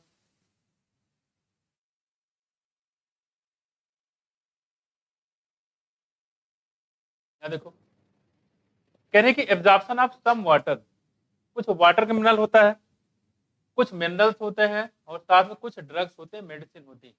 हालांकि मेडिसिन का जो होता है उसका एब्जॉर्प्शन माउथ वाले पार्ट में भी होता है, ठीक है। क्या देखो, तो कह रहे हैं कि इसमें वाटर के एब्जॉर्प्शन, मिनरल के एब्जॉर्प्शन और कुछ ड्रग होती, दवाइयां होती है। यहाँ पे लिखा हुआ है सब, बहुत थोड़ा बहुत अमाउंट में, ठीक। सिक्रीशन ऑफ, यहाँ कह रहे हैं यहाँ पे mucus which help in the adhering and the waste, इसको बोलते हैं अनडाइजेस्टेड। और साथ साथ कह रहे हैं कि जो म्यूकस का सिक्रीशन भी करता है कौन, लार्ज इंटेस्टाइन, जिससे जो आपका स्केटी मटेरियल होता है उसको ये आपस में चिपकाने का काम करता है, ठीक है। ये तो हम लोग बात करें ताकि जो क्या हो, देखो particle together and duplicating it for easy passage, ताकि आसानी से ये निकल के बाहर चला जाए। कह रहे कि अनडाइजेस्टेड अनएब्जॉर्ब, ये जो अनडाइजेस्टेड बचा है अभी खाना, अनएब्जॉर्ब है, ठीक है, इसको हम लोग क्या बोलते हैं, कार्ड फीसेज, इसको हम लोग फीसेज बोलते हैं, ठीक। फीकल मैटर या faeces inter into the caecum, और ये कहाँ पहुंचता है बच्चे, सीकम। लार्ज इंटेस्टाइन कितने बार बताया था आपको, 3, सीकम, कोलम और रेक्टम। ये कहाँ पहुंचता है बच्चे, सीकम में।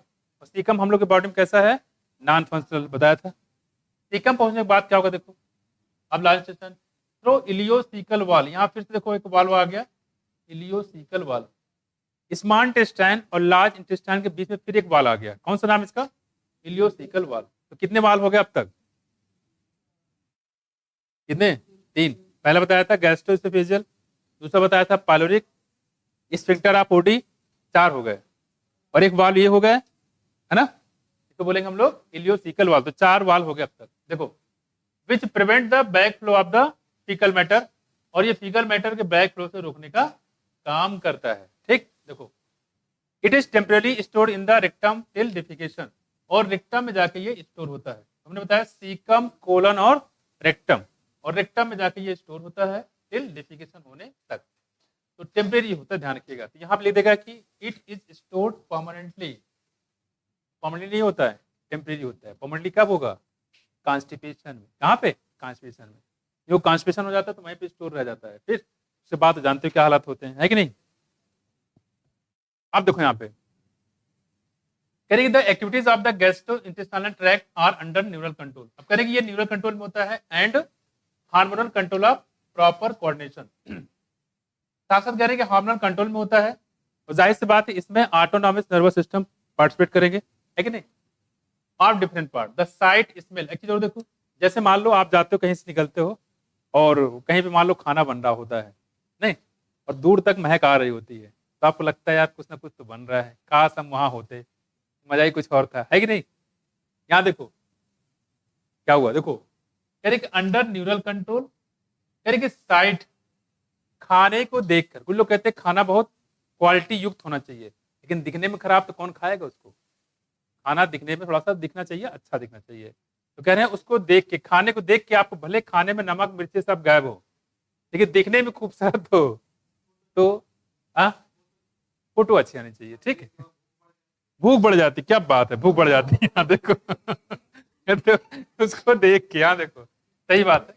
तो कह रहे कि खाने को देख के या उसकी स्मेल से, महक से, है ना। अब देखो यहाँ पे महक की बात कर रहे हैं यहाँ पे, and are the presence of food in the oral cavity. और देखो आगे, presence of food in the oral cavity, 3 बातें हैं, खाने को देखकर भी, खाने की महक से भी, और खाना अगर रियल में आपके मुंह में है तो आपके मुंह में क्या आ जाएगा, सलाइवेशन शुरू हो जाएगा, सलाइवा आ जाएगा। देखो यहाँ, presence of food in oral cavity can stimulate secretion of saliva, saliva निकलना शुरू हो जाता है। मुंह में कहते हैं पानी आना, है नहीं, मुंह में कहते हैं पानी आ जाना, वही चीज कह रहे हैं आप। तो खाने को देख के, खाने की महक से, और रियल में खाना है तब भी मुंह में पानी आ जाता है। यहाँ देखो, मुंह में जब हो तो क्यों पानी आएगा, क्या पता उसमें बाद में याद आया कि जो हम मिठाई लेके आए थे उसमें ढेर सारी मक्खियां लगी हुई थी, 3-4 मक्खियां मरी भी हुई थी, अब क्या होगा हो गया घोटाला। आपका ये मैसेज कहाँ जाएगा, मिडुला रीजन को, मिडुला रीजन पिंच करता रहेगा, अच्छा मक्खियां थी, फिर दिमाग, अच्छा कहाँ कहाँ बैठती है, वो पूरा रिकॉल करेगा, अच्छा वहां भी बैठती हैं, अच्छा ठीक है, निकल के बाहर हो जाएगा।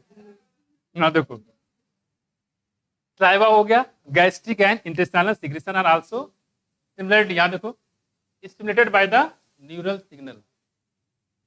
Okay, the muscular activities of different part of the alimentary canal can also be moderated by neural mechanism, both local and through CNS. यहाँ देखो, एक बताया गया लोकल और थ्रो CNS। CNS बोले तो सेंट्रल नर्वस सिस्टम। कुछ हार्मोन ऐसे होते हैं जो इसको बोलते हैं लोकल। लोकल मतलब जो हार्मोन जहाँ पे, जो ग्लैंड जहाँ पे रहे वही हार्मोन निकालें, वहीं पे काम करें, उसको क्या बोलेंगे, लोकल। CNS को देखो, सीनस हमारा ब्रेन में है, काम कहाँ कर रहा है, पेट में, नहीं है, तो उसको बोलेंगे यानी जो बाहर है, ठीक है, और जो लोकल हार्मोन है, दोनों मिलके काम करते हैं इसको। तो अगर आपसे पूछता है यहाँ पे कि जो हमारा डाइजेस्टिव सिस्टम होता है, डाइजेशन में लोकल हार्मोन काम करते हैं कि सीएनएस काम करते, क्या बताओगे, दोनों काम करेंगे, लोकल हार्मोन करेंगे और सीएनएस यानी कि सेंट्रल नर्वस सिस्टम भी काम करेंगे। इसके बारे में आगे और भी मिल जाएगा आपको। ये जो हार्मोनल कंट्रोल होता है, secretion of digestive juice is carried out by local hormone. ये जो हार्मोनल कंट्रोल होता है, सिक्रीशन ऑफ डाइजेस्टिव जूस, ठीक है, is carried out by the local hormone produced by the gastric and intestinal mucosa. और ये गैस्ट्रिक और intestinal mucosa द्वारा इसको प्रोड्यूस किया जाता है। तो हार्मोनल कंट्रोल की बात करेंगे, यहाँ पे सिर्फ एक ही चीज दिया गया, देखो लोकल हार्मोन, हार्मोनल वाला सिर्फ लोकल हार्मोन के द्वारा। लेकिन अगर हम बात करें किसकी, अगर हम इसमें बात करते हैं यहाँ पे कि जो न्यूरल मैकेनिज्म बात करें यहाँ पे, लोकल और सीनस की बात करें यहाँ पे, तो मस्कुलर जो एक्टिविटीज बताया था यहाँ पे, ये देखो, तो मस्कुलर एक्टिविटीज में लोकल और सीनस दोनों इन्वॉल्व हैं। ये जो हार्मोनल वाला होता है उसमें मात्र सिर्फ लोकल हार्मोन ही इन्वॉल्व होते हैं, थोड़ा इसको ध्यान रखिएगा। साथ साथ जो गैस्ट्रिक और इंटेस्टाइनल म्यूकोसा होते हैं उसकी बात कर रहे हैं, वो इसको सिक्रेट करने के काम करते हैं। ये हम लोग बात करें किसकी, डाइजेशन की। फाइनली आप बात करें तो डाइजेशन कहाँ पे कंप्लीट हो जाता है, स्मॉल इंटेस्टाइन में। स्मॉल इंटेस्टाइन में कहाँ पे, ड्यूडेनम। एब्जॉर्प्शन कहाँ होता है, जेजुनम और इलियम। कहाँ पे, जेजुनम और इलियम में। लार्ज इंटेस्टाइन कितने काम बताओ, 2 काम। पहला क्या पता है, देखो वाटर, मिनरल और कुछ दवाइयां, उनका एब्जॉर्प्शन। साथ साथ और क्या है, देखो म्यूकस का सिक्रेशन करने का काम करता है, ठीक। और ये एक टॉपिक यहाँ पे ऐड किया गया है, प्रोटीन एनर्जी मल न्यूट्रिशन।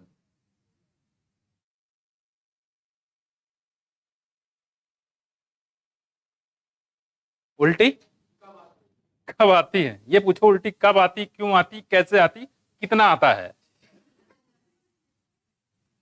ये क्वेश्चन है, कोई क्वेश्चन में दम होना चाहिए, है कि नहीं। देखो उल्टी के लिए पहली बात सेंटर होता है, अभी आगे पढ़ाएंगे हम लोग, उसको बोलते हैं मिडुला। बॉम्बे सेंटर कहाँ होता है, मिडुला में होता है, ठीक है। जब भी कोई चीज आप देखते हो, पता नहीं साइट, कभी कभी ऐसा होता है खाना बहुत अच्छा होता है, लेकिन आप एक बार देख, नहीं मम्मी मुझे खाने का मन नहीं कर रहा है, अब मम्मी बता नहीं खाना कितना खराब लग रहा है मुझे देखने में, कौन खाएगा, बस मैं कुछ, तो देखने से आपको हो गया, ठीक है। और अगर आप कहीं से आपको ऐसा लगा कि खाने में कुछ गड़बड़ी मतलब गंदा खाना है, तो वो जाके आपके जो मिडला को होता है उसको पिंच करता रहता है। जैसे मिडला के पिंच करेगा, तुरंत जो है आपके उससे फिर सबसे पहले नाजिया शुरू हो जाती है, जी मतलाना शुरू हो जाता है, और जी मतलाना शुरू कर देगा तो धीरे धीरे वो जो है, अब नाजिया के बाद आपकी उल्टी हो भी सकती है और नहीं भी हो सकती है। इसलिए जब भी मान लो आप कभी आपको उल्टी सिर्फ जी मतला है, लेकिन आपको उल्टी ना करना हो, तरीका बता रहे, जुगाड़ है, बताएं, बता दें जुगाड़ ये है कि अगर आपको जी मताने लगे तो आप कुछ किसी मूवी भी याद करने लगो, अच्छा उसमें गाना चल रहा है, अच्छा वो एक्शन कर रहा है, वहां से दिमाग हटा दो तुरंत, धीरे धीरे देखोगे कि जो आपका है खत्म हो जाएगा। लेकिन अगर वो हट जाएगा वहां से कुछ देर तक, क्योंकि ये मेंटल होता है। लेकिन अगर मान लो आपको जी मतला रहा है, अब वही याद करते जा रहे, अरे यार वो खाना था, नहीं खाना चाहिए था, तो फिर वो धीरे धीरे उल्टी हो जाएगी। ऐसे रोक सकते हो, माया, हाँ लूज हो जाता है, एसिड काम करेगा उसको लूज कर देगा। इसलिए आपने देखा होगा भाई उल्टी ऐसे नहीं होता, ऐसे बैठे हुए ऐसे हो जाता है, ऐसा होता है, आराम से धीरे से कर लिया, उल्टी क्या कर रहे, उल्टी कर रहे, ऐसे करते हैं क्या कोई। जब उल्टी आता है तो प्रोसेस होता है, ऐसे होता है, नहीं तो झटके के साथ वो खुलता है। कभी ऐसा होता है कि झटके साथ खाने खाया दम मत गिर गया पेट में, ऐसा होता है क्या, नहीं होता। तो झटके के साथ होता है, तो वो जैसे इबाल ऐसे देखो, देखो इधर ये बाल वैसे होती है, और फिर जब ये झटके नीचे लगता है तो ये बाल देखो ये हो जाता है, ऐसे नीचे खाना ऊपर निकल के झटके से निकलता है। अब तो नॉर्मली आप लेटे लेटे आराम से उल्टी हो जाए तो नहीं होता है वो, उल्टी नहीं होता है। इस तरीके से यहाँ पे चीजें होती है क्या, उल्टी की टाइप, उल्टी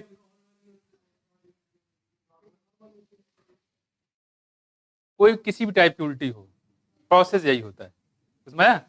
और एक चीज और भी है, देखो जैसे मान लो एक चीज ये बताया कि नाजिया वाले बताया था हमने, ऐसे बोल जाता है। एक तरीका और भी है, खाने की बात कर रहे हैं, जैसे मान लो किसी बंदे ने आपका यहाँ तक जगह तो यहाँ तक मैं गलत बता रहा हूँ, पेट का तक का जगह है खाने के, देखा जाए तो कायदे से। लेकिन कुछ लोग करते हैं कि मान लो ऑलरेडी कहाँ बतिया जा रही हो, दावत में गए, ठीक है, और वहां पे जाते मान टूट पड़े खाने पे, सब कुछ वहां बोले भाई साहब देखो बैंड बाजा वाला आया कि नहीं? अरे छोड़ो यार मुझे खाना नहीं स्टार्ट नहीं हो रहा है। तुरंत गए खाने पहुंचे, खा गए और पेट तक यहाँ भर लिए। पेट पूरा भर चुका है, कहां तक? पूरा फंडस ही भर डाले पूरा। खाने भरे, फंडस भरे, गैस रखने की भी जगह नहीं है। विकास की तरफ क्यों देख रहे हो, जा देखो। उसके बाद आए और बोलो भाई कैसे हो? लोग खाना खा लो। नहीं यार मन नहीं कर रहा अभी खाना खाने का, और बता नहीं कि हम खाना खा चुके हैं। उसके बाद फिर क्या कहोगे? भाई साहब थोड़ा जुगाड़ भी है। जुगाड़ मतलब पीने का। अरे यार पहले पता होते का तो ले जाएंगे उसको। चलो थोड़ा सा इत्तू से पी लेंगे। ले गए कोने में, गाड़ी के पीछे। बहुत ज्ञान है बेटा, देखो यहाँ पे। और वहां पे इत्तू से पीने चक्कर में 2 बोतल उड़ा दिए। स्टमक पूरा तो फुल हो चुका था पहले से ही। अब ये कहाँ जा रहा है? इसोफेगस जा रहा है पूरा ये। इसोफेगस जाते जाते करे भाई थोड़ी सी पी लो, दोस्ती कसम है। चलो पी लो, लाओ उठाओ। पी कर फ्री मिलता तो आदमी जहर पी जाए। यहाँ देखो, यहाँ तक हुआ, ठीक है। अरे पूरा फुल हो चुका है, ठीक है। ये जगह है। अब जैसे स्टर डालेगा तो ये निकल के यूं बाहर आएगा। तो वो उल्टी का वो अलग है, ये अलग है। मैं ये पूरा जो हाउसफुल होने की वजह से उसकी वजह से उल्टी आ रहा है, ठीक है। और पेट दब गया तो फिर तो पूरा निकल आएगा। मैं जैसे आपने कभी पानी पी लो, मान लो, देखो तो उसको छोड़ो, क्या बतिया जा रही भाई, बहुत पुराना रिश्ता लग रहा है। डर बात नहीं, ऐसे पानी पी जाओ पूरा खूब, पानी से भी उल्टी हो जाएगा। हाउसफुल हो जाए तो चीज कहाँ ओवरफ्लो होती है, तो वो चीज अलग है, उसका ये अलग है, इसका अलग है। वो तो ओवरफ्लो वजह से होता है। याद देखो, बस हो गया, पूरा रिसर्च मत करो इस पे। बाकी मेटेरियल कहा जाना हमारे साथ करना। याद देखो, देखो यहां देखो बच्चे, देखो कहने की calorie value of the protein, carbohydrate और फैट। बात नहीं करो, चले यहां पे the energy required for humans and the energy content of food are expressed in terms of measure of heat energy because heat is the ultimate form of all energy। जो heat होता है, क्या बतिया रही हो? हमसे बतिया लो।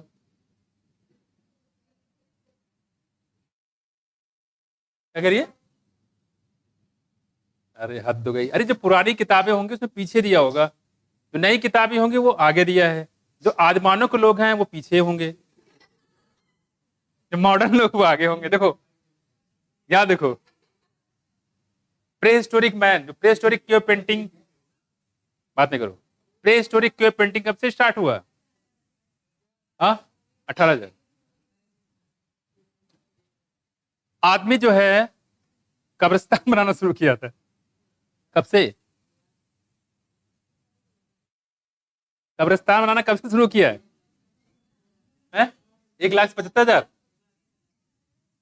है, 75,000। कौन सा आदमी था वो? निएंडरथल। कौन सा? सब याद करके बैठो। देखो कह रहे कि this is often measured as a calorie. इसको कैलोरी में मेजर करते हैं या जूल में मेजर करते हैं? एक कैलोरी में कितने जूल होते हैं? एक कैलोरी में कितने जूल? 4.2 या 4.16 होता है। 4.2 कर सकते हो, ठीक है। 4.12 यहाँ देखो, which is the amount of heat energy required to raise the temperature. अब देखो क्या किया है यहाँ पे, बात नहीं करो। कह रहे कि जो कैलोरी होती है या जूल होता है, क्या कह रहे हैं देखो, कह रहे कि ये है क्या, देखो it is the amount of heat energy required to raise the temperature of 1 gram of water by 1 degree centigrade. मतलब ये हुआ कि 1 ग्राम वाटर का टेम्परेचर, एक ग्राम वाटर का टेम्परेचर कितना, 1 डिग्री बढ़ाने के लिए जो भी हीट चाहिए होता है उसे बोलते हैं क्या, 1 कैलोरी या 1 जूल बोल सकते हो, ठीक।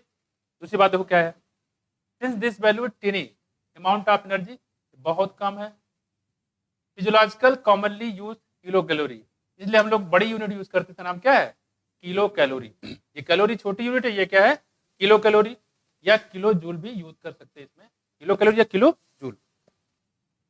1 kilo calorie is the amount of energy. अब इसकी डिफिनेशन दिया गया है, जो 1 किलो कैलोरी ये क्या है, is the amount of energy required to raise the temperature of 1 kilogram, उसमें क्या था, अगर 1 ग्राम वाटर का टेम्परेचर 1 डिग्री सेंटीग्रेड बढ़ाने के लिए हो उसको बोलेंगे कैलोरी या जूल। लेकिन अगर 1 किलो वाटर है उसका टेम्परेचर 1 डिग्री बढ़ाना हो उसको बोलेंगे 1 किलो कैलोरी या 1 किलो जूल। दूसरी बात करिए, न्यूट्रिशनली टेरिशनली refer to kilo calorie as the calorie और जूल, ऑलवेज कैपिटलाइज। अब कह रहे कि जो न्यूट्रिशनिस्ट होते हैं, ठीक है, जो केमिस्ट होते हैं, न्यूट्रिशन होते हैं, जो न्यूट्रलाजिस्ट होते हैं, न्यूट्रिशन बताते हैं कितना खाना चाहिए, है कि नहीं, वो कह रहे हैं traditional refer to kilo calorie, वो किलो कैलोरी यूज करते हैं एज द कैलोरी या जूल में। ये दिख रहा है आपको, ठीक है, कैलोरी या जूल में डिपेंड करते हैं इसमें। ठीक, अब देखो यहाँ पे, देखो ये जो लिखा हुआ है यहाँ पे कैलोरी या जूल, यहाँ पे जो सी कैसा, देखो कैपिटल लेटर, जे कैसा है कैपिटल लेटर, ऑलवेज कैपिटलाइज, इसको कैपिटलाइज कर दिया जाता है। तो अगर किलो कैलोरी में लिखना है हो तो कुछ नहीं करना, सी को बड़ा बना दो, जे को बड़ा बना दो, तो इसका मतलब हो जाएगा किलो कैलोरी या kilo joule. The amount of heat liberated from complete combust, एक चीज और देख लो यहाँ पे, the amount of heat liberated from complete combustion of 1 gram food in a bomb calorimeter. क्या है, देखो ये मेटल का एक बॉक्स है, उसी के अंदर यहाँ पे रख दिया गया है, ठीक है, ये है, ठीक, कि ये लिखा है कितना, देखो 1 ग्राम, कितना 1 ग्राम, 1 ग्राम फूड मटेरियल है, कुछ भी खाया हुआ आपने मान लो, ठीक है, ना देखो कह रहे कि 1 gram food in a bomb calorimeter, ये है क्या, देखो क्लोज मेटल चैम्बर है फिल्ड विद O2, इसमें क्या भरा हुआ है, O2 भरा हुआ है, ऑक्सीजन है, ठीक है। इज इट्स ग्रॉस कैलोरीफिक या ग्रॉस एनर्जी वैल्यू, इसको बोलते हैं ग्रॉस कैलोरीफिक वैल्यू या ग्रॉस एनर्जी वैल्यू, ठीक है। यहाँ देखो अब कह रहे कि जो मतलब ये है कि 1 ग्राम फूड को कंबशन कराए, मतलब यहाँ पे देखो ऐसे आग जलाए, 1 ग्राम फूड को हम अगर जलाएं एक बंद मेटल कंटेनर में तो क्या होता है, देखो तो इससे जो एनर्जी निकलती है उसी को बोलते हैं ग्रॉस कैलोरीफिक या gross energic value, gross calorific या gross energic value. Gross calorific gross energy क्या बताओगे कि 1 ग्राम फूड को किसी मेटेलिक बॉम्ब कैलोरीमीटर में जलाने पे जो एनर्जी निकलती है उसको बोलते हैं हम लोग क्या, ग्रॉस कैलोरीफिक वैल्यू या क्या, ग्रॉस एनर्जी वैल्यू बोल सकते हैं। ठीक, तो हमने यहाँ पे 3 चीजें बताई, किलो कैलोरी या जूल, किलो कैलोरी या किलो जूल, उसके बाद मैंने बताया क्या बताया, ग्रॉस कैलोरीफिक या gross energy value. 1 gram water का टेम्परेचर 1 डिग्री सेंटीग्रेड बनाने के लिए जो भी हीट चाहिए होगा उसको बोलेंगे कैलोरी या जूल। फिर हमने बताया था कि 1 किलोग्राम वाटर का टेम्परेचर 1 डिग्री सेंटीग्रेड बनाने के लिए जो भी एनर्जी चाहिए क्या बोलेंगे उसको, हीट, उसको बोलेंगे हम लोग किलो कैलोरी या kilo joule.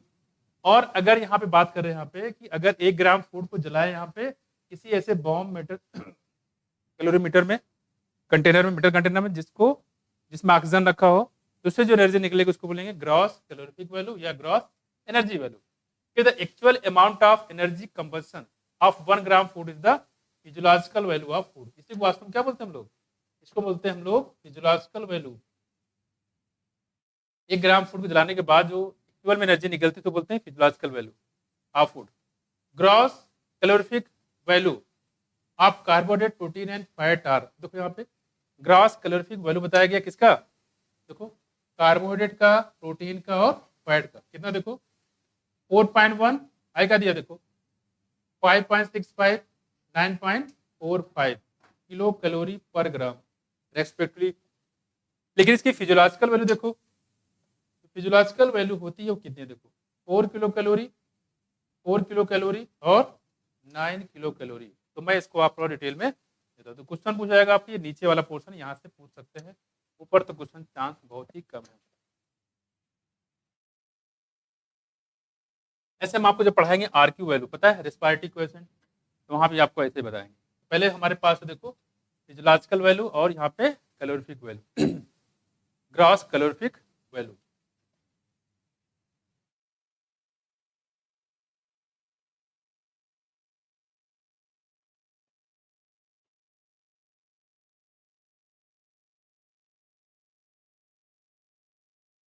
Gross calorific value, ठीक। यहाँ पे सबसे पहले जो बताएंगे देखो यहाँ पे कार्बोहाइड्रेट, प्रोटीन और फैट, कितना है कार्बोहाइड्रेट, प्रोटीन और फैट है।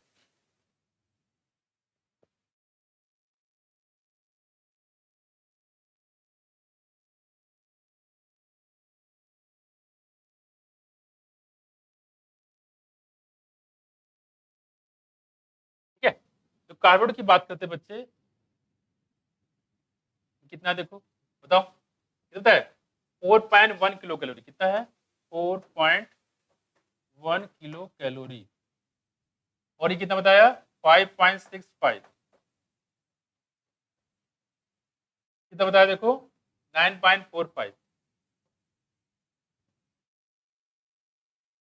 ठीक है, ये हो गई। और इसके बाद अगर हम बात करें जो फिजियोलॉजिकल वैल्यू होती है, क्या फिजियोलॉजिकल वैल्यू, मैं इसको यही बना देता हूँ, देखो फिजियोलॉजिकल वैल्यू ये कैसी बताया, कैलोरीफिक वैल्यू थी, ठीक है, इसको बोल सकते हैं ग्रॉस कैलोरीफिक वैल्यू, और ये फिजियोलॉजिकल वैल्यू देखो 449, 449 नहीं 449,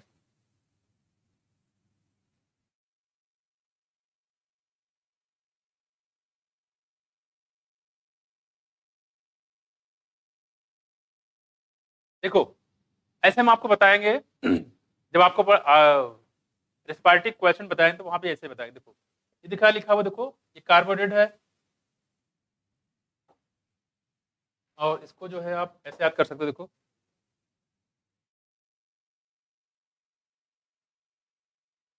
देखो ये बन गया, देखो CRPF, क्या बन गया,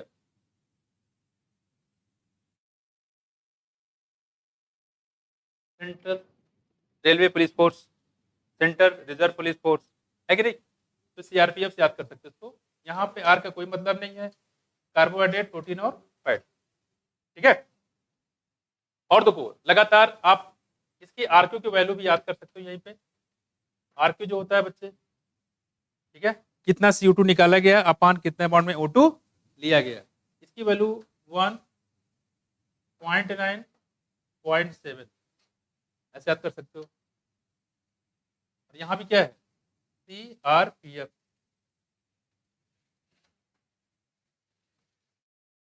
आर का कोई मतलब नहीं है, ठीक है, मतलब कार्बोहाइड्रेट की आर की वैल्यू कितनी होती है 1, तो CRPF 197 ऐसे याद कर सकते हो, वास्तव में क्या है 0.9 0.7 है, ठीक है, इसको आगे पढ़ाने वाले हैं, आपको इस बार में पढ़ाएंगे, ठीक है, तो भी ऐसे याद कर सकते हो आर की वैल्यू, ये पूछा जाता है डायरेक्टली, अगर कार्बोहाइड्रेट के लिए 1 आएगा, प्रोटीन के लिए 0.9 आएगा, फैट के लिए 0.7 आएगा, क्लियर है।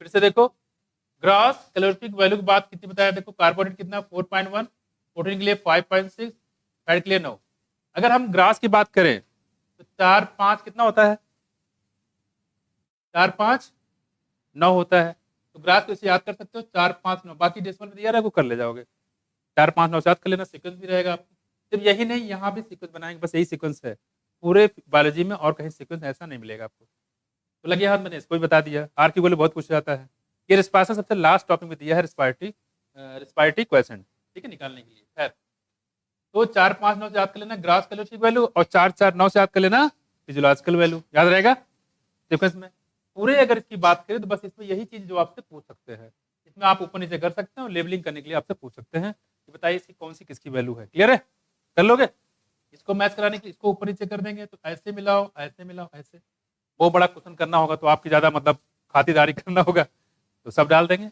है कि नहीं, तो ऐसा भी हो सकता है। CRPF याद रखिएगा, तो यहाँ पे कार्बोहाइड्रेट है बच्चे, और ये क्या है प्रोटीन, और ये फैट, वहां पे कार्बन कितना 1, प्रोटीन का 0.9 लिखा है, डेसिमल लगा है, फैट का 0.7 होता है, तो CRPF याद रखिएगा, पूरा वैल्यू आपको याद हो जाएगी, कोई दिक्कत, क्लियर, याद हो गया, मिटा के पूछ सकते हैं मतलब है? मिटा के पूछ सकते हैं क्या, पक्का, अभी तो याद ही कर लिए होगे, अभी क्यों पूछेंगे, याद रखो, थोड़ी देर बाद भूल जाओगे तब बताएंगे, ठीक है, क्लियर कि नहीं, बस 5 मिनट बहुत, याद कर लिए, बताओ कैलोरीफिक वैल्यू या कैलोरीफिक वैल्यू क्या होता है बताओ, अरे अरे अरे अरे, डेफिनेशन छोड़ दो, अच्छा अब बताओ उसमें कि जो ग्रास कैलोरीफिक वैल्यू कार्बोहाइड्रेट का, रेमन कार्बोहाइड्रेट का, ऊपर नजरें ऊपर ही होनी चाहिए, नजर से नजर मिलाओ, बताओ, हाँ 4 पॉइंट, उसके बाद प्रोटीन का पहुंच गया है, बहुत जल्दी पहुंच गया तुम, बस है। उसके बाद फिजियोलॉजिकल वैल्यू ऊपर ऊपर ऊपर छोड़ देंगे, मतलब इसे दिख रही है 4.9, 9.6, ये क्या है? आप दो गई, मेरे आंखें पट्टी बांध दो ब्लैक कलर की, तब सही रहेगा। बताओ आर की वैल्यू कितनी हुई प्रभात? है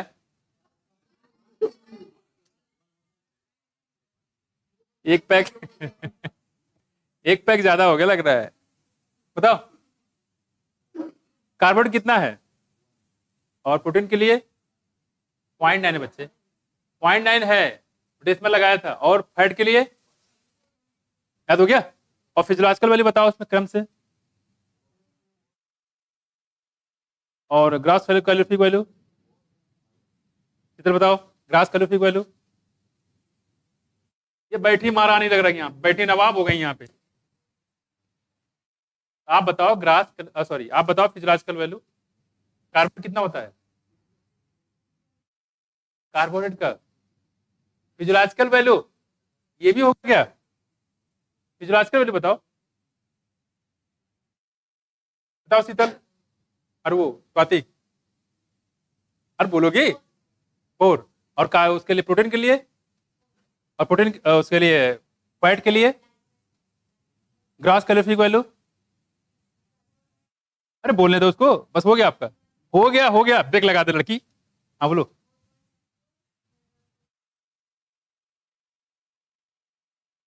गए गए गए गए गए गए, बोलो 5.6, 9.45, याद हो गया। एब्जॉर्प्शन ऑफ डाइस्टेट प्रोडक्ट, आपने डाइजेशन करा लिया है ना, बस यार बर्थडे मना रही, बस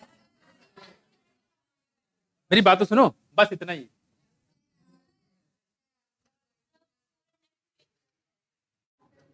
लेकिन मैं यहीं तक पढ़ाऊंगा, मैं यहीं तक पढ़ाऊंगा बच्चे मेरे। डाइजेशन करा लिया है तो एब्जॉर्प्शन तो करा लो, बेकार हो जाएगा। या देखो, absorption is process by which the end product of digestion process passes through the intestinal mucosa. यहाँ देखो, और इंटेस्टाइनल म्यूकोसा में कौन सी लेयर बताई थी हमने? जेजुनम नहीं, जेजुनम में वो तो होगा, म्यूकोसा बता ही रहा है, आउटर मोस्ट कहाँ जाएगा, जेजुनम में और इलियम में, है ना। कह रहे कि इनटू द ब्लड और लिम्फ। अब इसको ब्लड में ले जाएगा या लिम्फ ले जाएगा? जैसे फैट की बात कर रहे थे, तो फैट टूट गया तो लास्ट में क्या बचना था? फैट के, फैटी एसिड और ग्लिसरॉल। लेकिन फैटी एसिड को डायरेक्टली ब्लड में नहीं डाल सकते। ईद है क्या आज?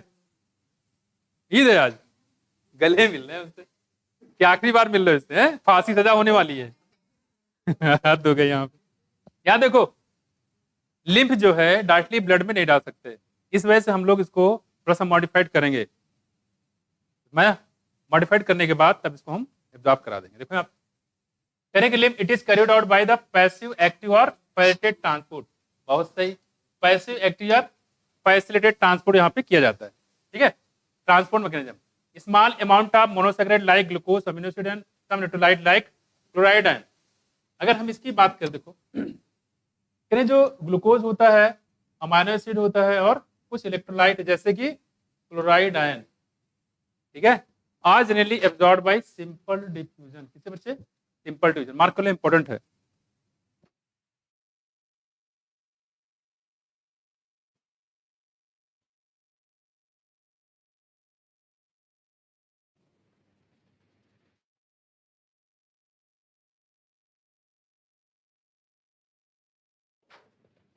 ठीक है, ये देखो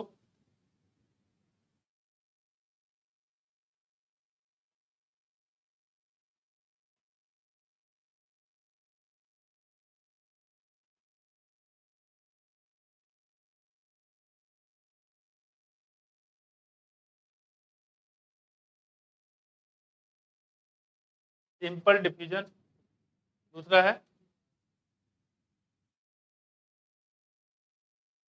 परफेक्ट डिफ्यूजन। सिंपल में क्या बताया बच्चे, बताओ यहाँ बताया ग्लूकोज, अमीनो एसिड, ग्लूकोज है और क्या है, अमाइनो एसिड है, और बताओ, और क्लोराइड है ना। देखो यहाँ लिखा है एफ, एफ से फर्स्टेड, एफ से होता है फ्रक्टोज। क्या एफ से फर्स्टेड, एफ से हो जाएगा फ्रक्टोज। एक तो हो गया इसमें फ्रक्टोज, और एक कर लो अमीनो एसिड। देखो, the passage of the substance into the blood depends upon the concentration gradient। जाहिर सी बात, ज्यादा से कम की तरफ होगा।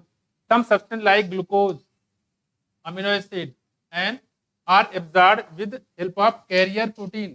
मतलब कैसा होगा, facilitated। कैसा होगा, facilitated। ठीक है। दूसरी बात देखो क्या दिया हुआ है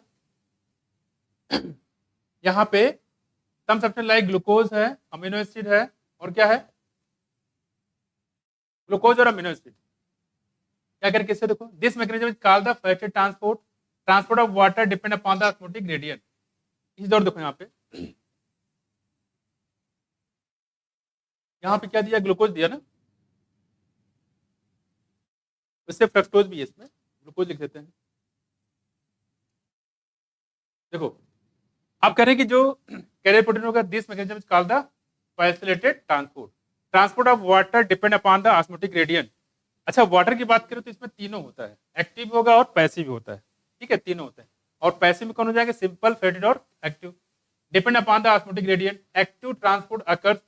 जो एक्टिव ट्रांसपोर्ट होता है बच्चे, किससे होता है, देखो, against the concentration gradient and hence required energy. इसमें एनर्जी चाहिए होता है। Various nutrient like amino acid, monosaccharide like glucose, और electrolyte like sodium ion are absorbed into the blood by this mechanism. यहाँ देखो, तो यहाँ पे हो गया अमीनो एसिड, और क्या हो गया, ग्लूकोज, और क्या होगा बच्चे, और क्लोराइड हो गया। यहाँ पे क्या हो गया, क्लोराइड, सोडियम आयन, ये है।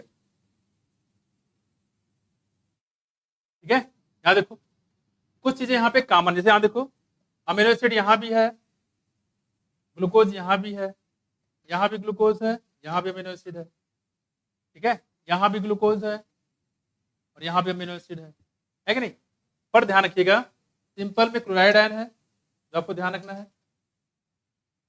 और एक्टिव में सोडियम आयन है, और यहाँ फर्स्टेड से फ्रक्टोज आपको याद रहेगा। क्लियर, नोट कर लो, यहीं पे आपका सेवा खत्म। आगे करा देंगे नेक्स्ट टर्न पे।